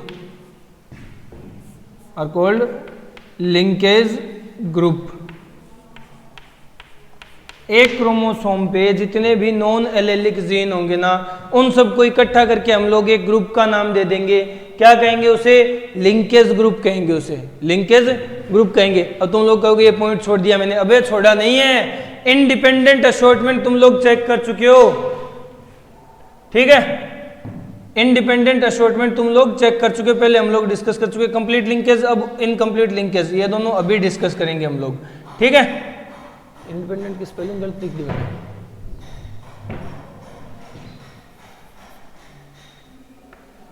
dependent. ठीक है, कंप्लीट और इनकम्प्लीट लिंकेज अभी चेक करेंगे, जस्ट अभी। ठीक है, समझ रहे हो?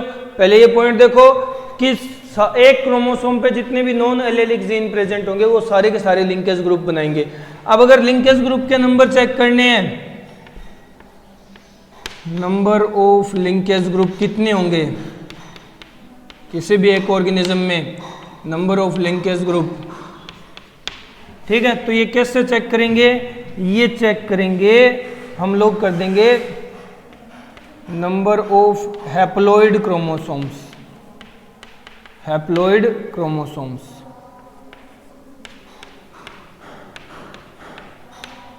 आधे क्रोमोसोम जो होते हैं हैप्लॉइड क्रोमोसोम होते हैं, यानी एन जो होते हैं क्रोमोसोम, उनके नंबर के इक्वल होंगे number of linkage groups.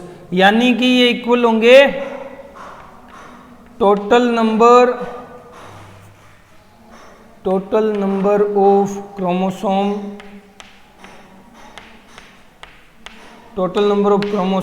Bye 2 कर दो। ठीक है, हैप्लॉइड तो तभी निकलेंगे ना, हैप्लॉइड क्रोमोसोम के नंबर तो तभी निकलेंगे जब हम, अगर कोई पेरेंट डिप्लॉइड है तो उसको हाफ कर देंगे, उसके क्रोमोसोम नंबर हाफ कर देंगे, तभी तो हैप्लॉइड आएंगे। 2n/2 करेंगे तभी तो n आएगा ना, समझ रहे हो? तो इस तरह से हम लोग नंबर ऑफ लिंकेज ग्रुप निकाल सकते हैं, किसी भी केस में नंबर ऑफ लिंकेज ग्रुप निकाल सकते हैं। अब एग्जाम्पल बहुत सारे हैं, लिखने की जगह यहाँ है नहीं, तो एक काम करो, ये नोट डाउन कर लो, फिर हम एग्जाम्पल डिस्कस करते हैं इसके। ठीक है, हो गया? चलो अब इसके एग्जाम्पल डिस्कस करने की बारी है। अब करते हैं नंबर ऑफ लिंकेज ग्रुप के एग्जाम्पल, क्योंकि एग्जाम्पल से क्वेश्चन आया था एक बार और बच्चे गलत करके आए थे, इसलिए एग्जाम्पल की बात करना तो बहुत जरूरी है।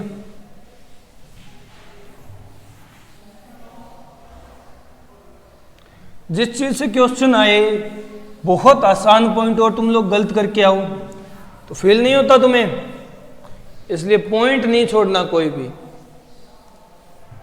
पॉइंट तो छोड़ना ही नहीं है चाहे किसी भी केस में हो। ठीक है, देखो हम किसकी बात कर रहे हैं? नंबर ऑफ लिंकेज ग्रुप कैसे निकालेंगे? नंबर ऑफ लिंकेज ग्रुप कैसे निकालेंगे? तो ये हमें पता चल गया कैसे निकालेंगे। टोटल नंबर ऑफ क्रोमोसोम को हाफ कर देंगे। तो इसके एग्जाम्पल देख रहे हैं हम। ठीक है, एग्जाम्पल देखो, एग्जाम्पल देखो। अगर मैं बात करूं पाइसम स्टेवियम की, पाइसम स्टेवियम में कितने लिंकेज ग्रुप होंगे?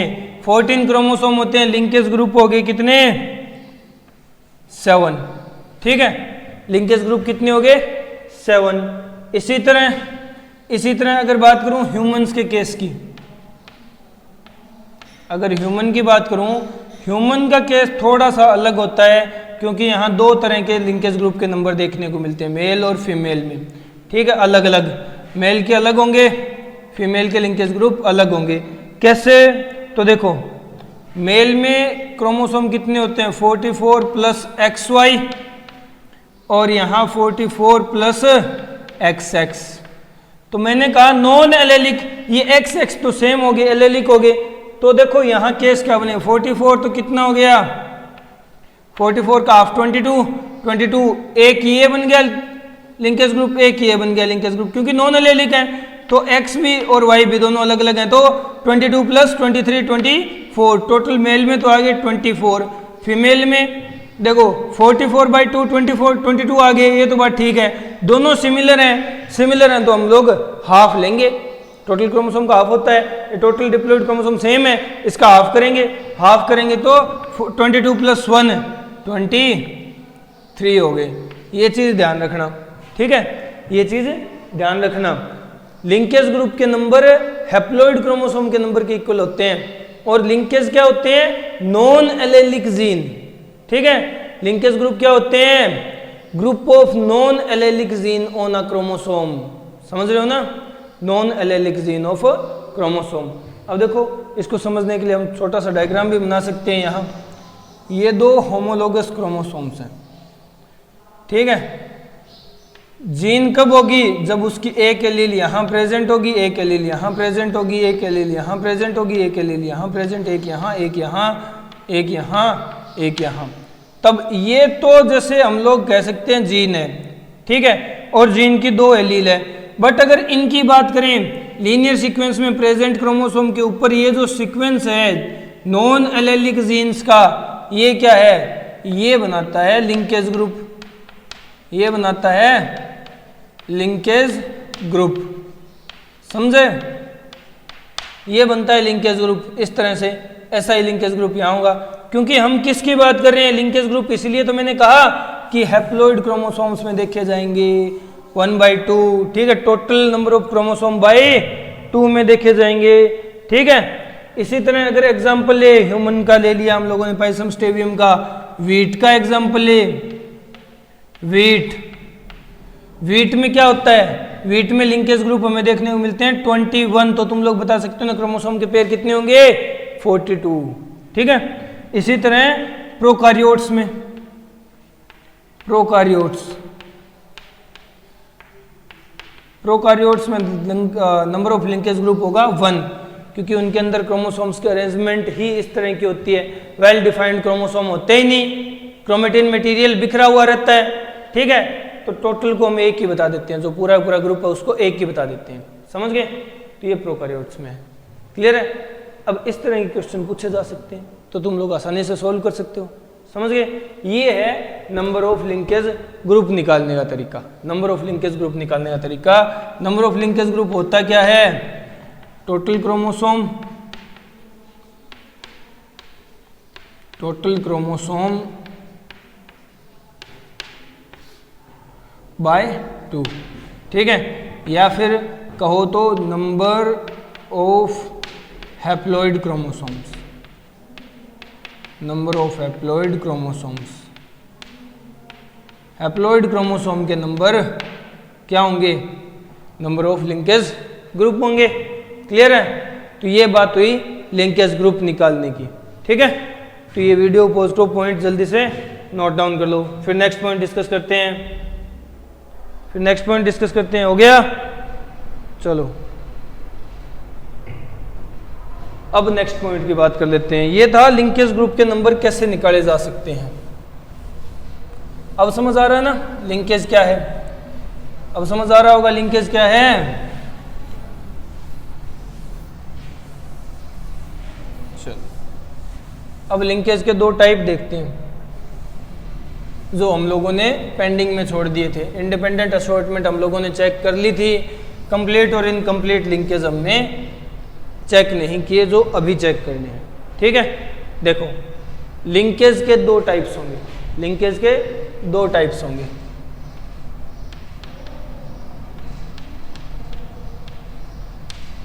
दो टाइप्स होंगे,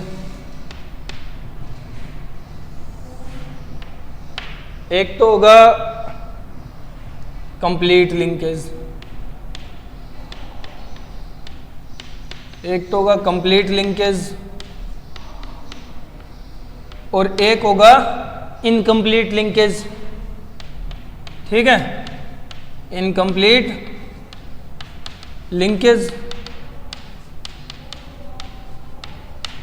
देखो दोनों में डिफरेंस क्या है, दोनों में डिफरेंस क्या है, पहले कंप्लीट लिंकेज को समझो, इनकम्प्लीट लिंकेज अपने आप समझ आ जाएगा। कंप्लीट लिंकेज में क्या होगा, यहाँ 100% लिंकेज होगा नॉन एलेलिक जीन्स के बीच में, नॉन एलेलिक जीन्स आपस में लिंक्ड होंगी तो 100% लिंकेज होगा।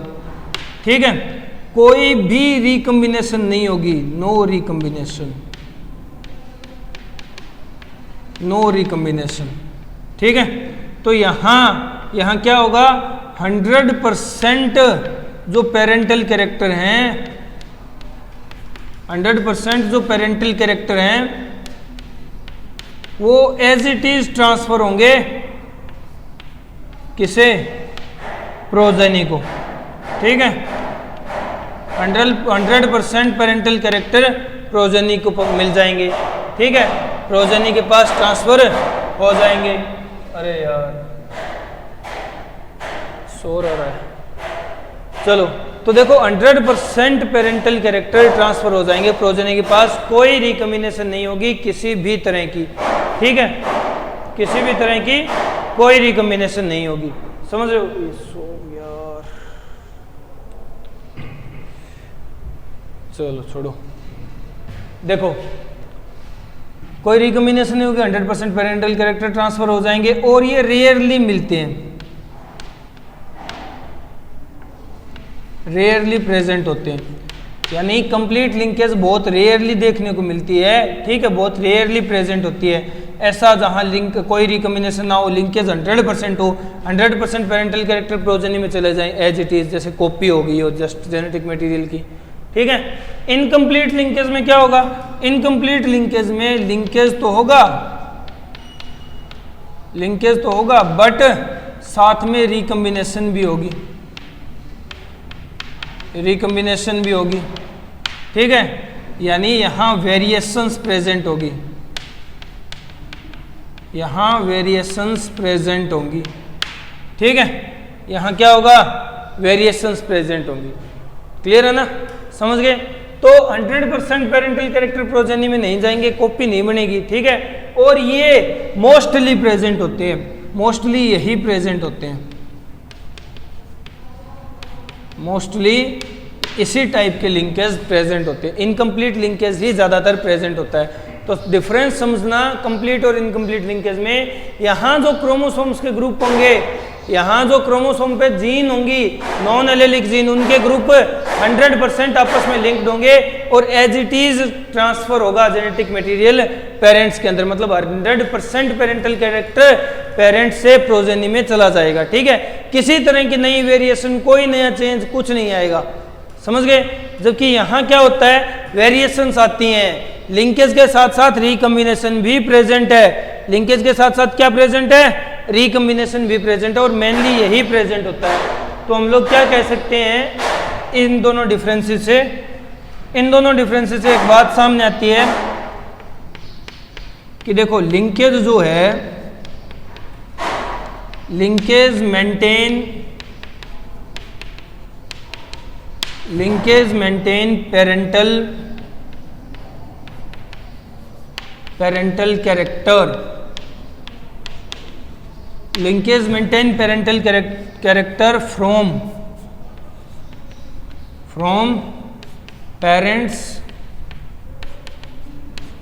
To progeny.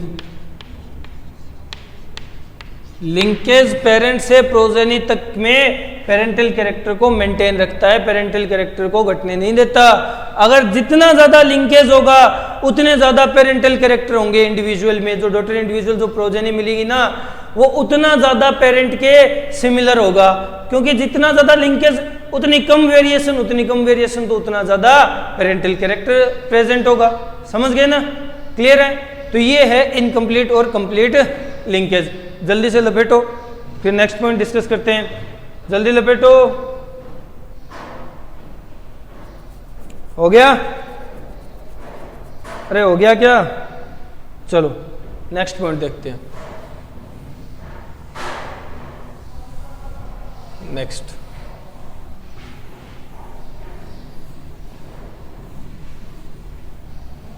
ये किसकी बात हो रही है?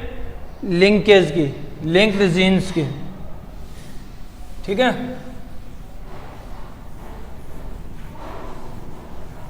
अब लिंक्ड जीन जो प्रेजेंट होते हैं क्रोमोसोम पे, यानी नॉन एलेलिक जो जीन्स हैं जिनको हम लिंक्ड जीन या ग्रुप ऑफ लिंकेज कहते हैं, लिंकेज ग्रुप कहते हैं, वो किस तरह से प्रेजेंट होते हैं, उनकी अरेंजमेंट कैसी होती है, वो अरेंजमेंट देखनी है हमें। ठीक है, वो अरेंजमेंट देखनी है हमें।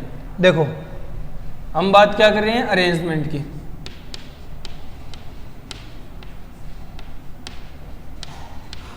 Arrangement of linked gene, arrangement of linked gene. Linked genes की अरेंजमेंट किस तरह से होगी? तो देखो दो तरह की अरेंजमेंट देखने को मिलती है। ठीक है, अरेंजमेंट भी हमें दो तरह की देखने को मिलती है।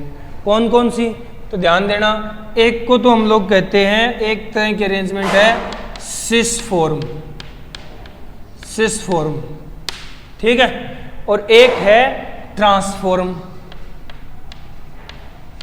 ट्रांसफॉर्म।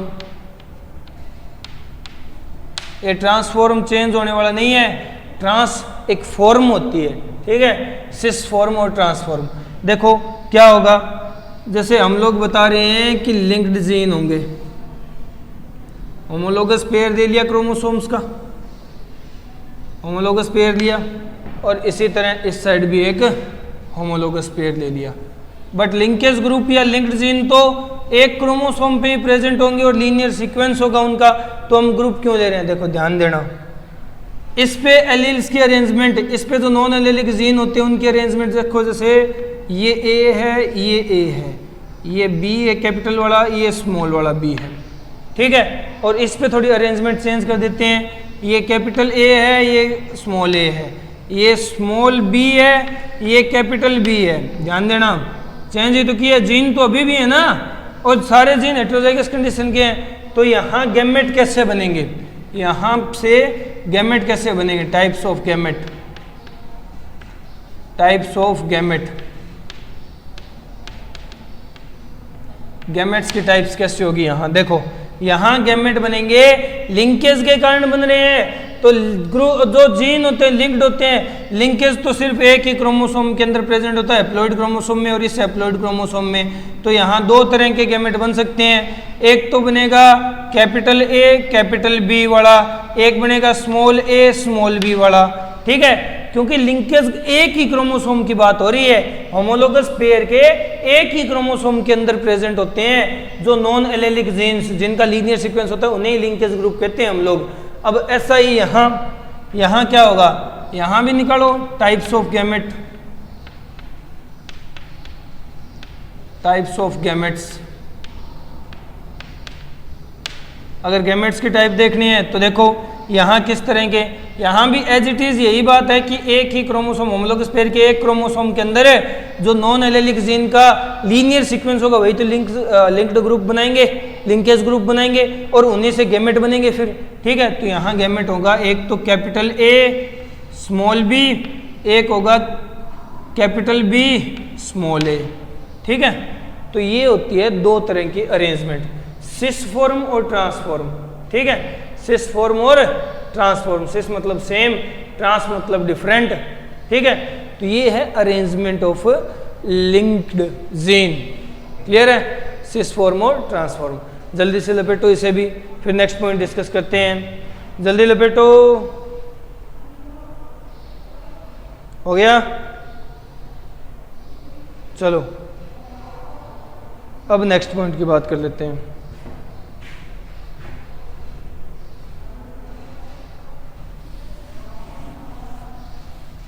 ये बात हुई लिंकेज की। यहाँ एक तरह से लिंकेज का पॉइंट जो है वो होता है खत्म।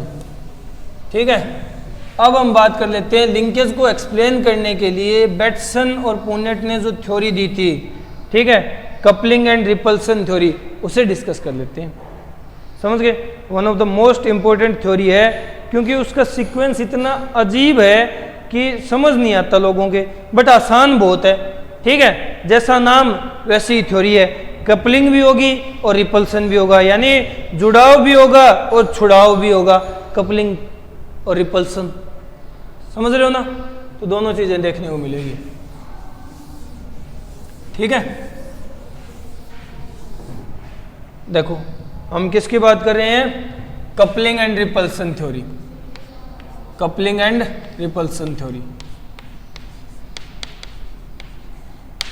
Coupling and repulsion theory.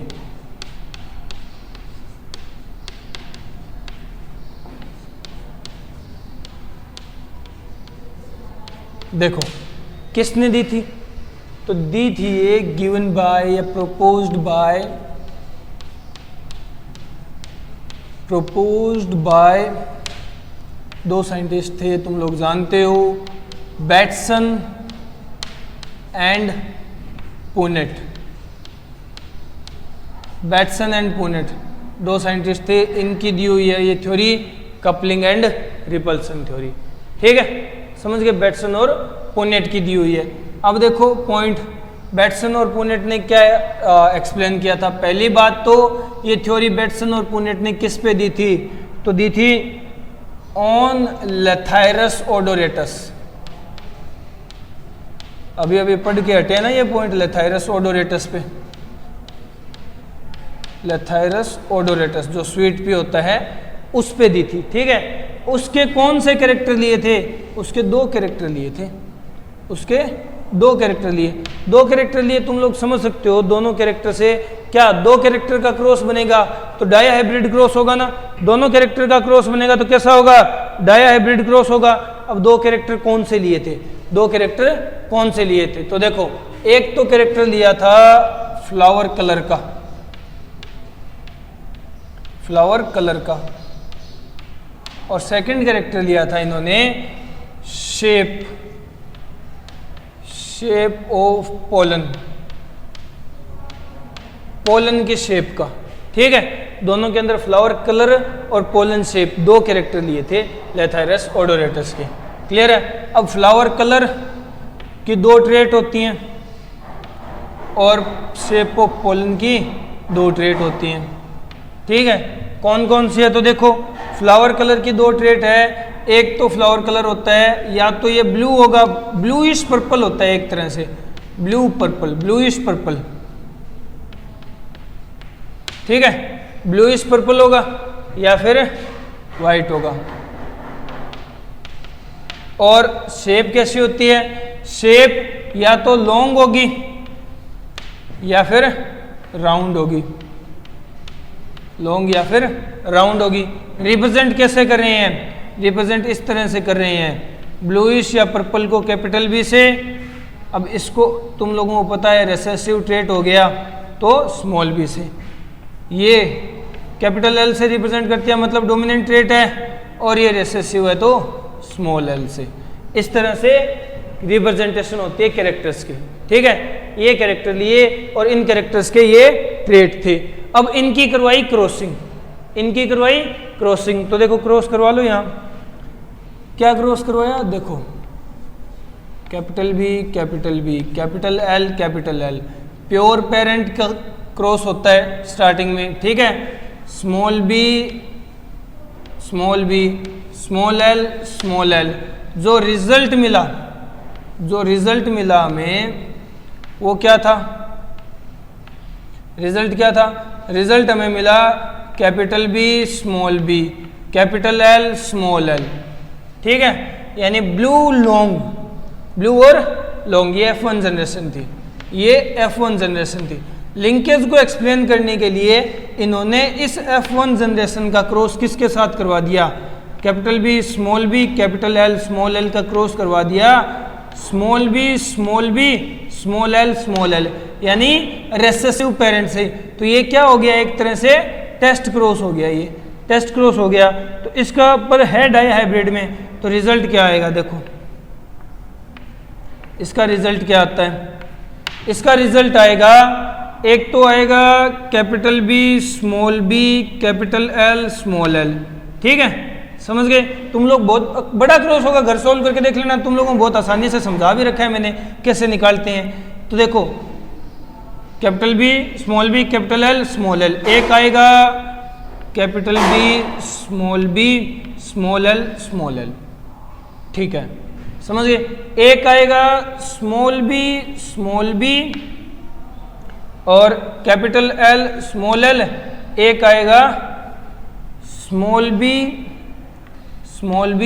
Small L, ठीक है, समझ गए, सही है ना, बिल्कुल एज इट इज करेक्ट आएगा, ठीक है। एक तो इन्होंने एक क्रॉस तो ये लिया, ये क्रॉस करवाया, सेम रिजल्ट आया। अब सेम यही क्रॉस एक बार और करवाया और उसमें भी यही रिजल्ट आएगा, डिफरेंस है पर डिफरेंस है किसी चीज़ का।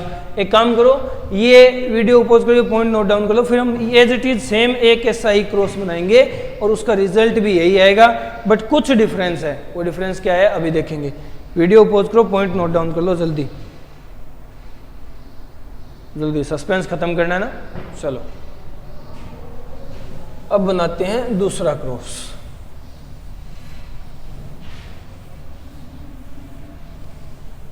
यही बनाएंगे दूसरा क्रॉस, देखो सेम एज इट इज, क्योंकि यही कैरेक्टर लिए हैं, यही पेरेंट लिए हैं, तो क्रॉस भी यही होना लाजमी है। तो देखो क्या हुआ, capital B capital L cross small B small L, F1 मिली capital B capital L small L, ठीक है, ये क्या है, ये F1 है। अब F2 में इसका क्रॉस किसके साथ करवा देंगे, capital B capital L small L cross small B small L. अब क्रॉस का रिजल्ट क्या मिलेगा, रिजल्ट मिलेगा capital B capital L small L, capital B small L small B capital L small L, ये मिला हमें रिजल्ट। अब देखो इनका जो फिनोटाइप होगा ना वो अलग अलग आया, दो बार इन्होंने सेम यही कांड किया बट दोनों बार फिनोटाइप अलग अलग आया, और फिर जितनी बार कांड किया ना यही फिनोटाइप रिपीट होते गए, आधे में ये फिनोटाइप आया, आधे में वो फिनोटाइप आया। फिनोटाइप था क्या, तो देखो यहाँ फिनोटाइप क्या आया था, यहाँ फिनोटाइप आया 7:1:7, ठीक है, यहाँ तो ये आया फिनोटाइप। और यहाँ इस केस में क्या फिनोटाइप आया, यहाँ आया 1:7:1, ठीक है। ये याद रख लो, ज़्यादा आसान रहेगा क्योंकि कंफ्यूज हो जाओगे तुम लोग, ठीक है। अब याद कैसे रखें सर, क्रॉस तो आपने दोनों एक जैसे बनाए हैं, तो याद रखने का तरीका भी मैं ही बताऊंगा, ठीक है। किस तरह से याद रखेंगे, देखो एक में रिजल्ट अलग आया है, दूसरे में रिजल्ट अलग आया है। जो रिजल्ट में डिफरेंस आया है उसका रीजन क्या है, रीजन पता कर लो। रीजन क्या है, रीजन यही है रिजल्ट में डिफरेंस का कि एक जगह तो ये कपलिंग और एक जगह हुआ है रिपल्सन, ठीक है। एक जगह तो ये कपलिंग, एक जगह हुआ है रिपल्सन। अगर मैं बात करूं तो ये क्या है, ये इस पेरेंट का प्योर पेरेंटल कैरेक्टर है ना, ठीक है, और ये क्या है, ये इस पेरेंट का प्योर पेरेंटल कैरेक्टर है। तो जहां पेरेंटल कैरेक्टर ज्यादा और नए कैरेक्टर कम हो, जहां पेरेंटल कैरेक्टर ज्यादा और नए कैरेक्टर कम हो, वहां क्या कहोगे तुम लोग, वहां लिंकेज है। लिंकेज है मतलब यहां क्या हुआ है, यहां हुआ है कपलिंग, यहां हुई है कपलिंग, ठीक है। वही बात है, ना कोई कपला ना कोई कपली, ओनली अलाउड सिंगल सेल। वो यहां नहीं होगा, वो यहां होगा। यहां क्या हुआ है, पेरेंटल कैरेक्टर तो आए हैं बहुत कम और नए इंडिविजुअल्स के कैरेक्टर बहुत ज्यादा आए हैं। यहां मतलब ज्यादा दूर गए हैं जीन, ठीक है, ज्यादा दूर गए मतलब रिपेल किए, मतलब यहां हुई है रिपल्सन, यहां हुई है रिपल्सन।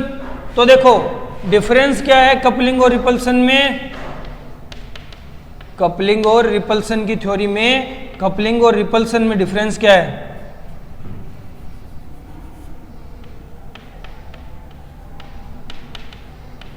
डिफरेंस ये है कि कपलिंग के टाइम, कपलिंग में पेरेंटल कैरेक्टर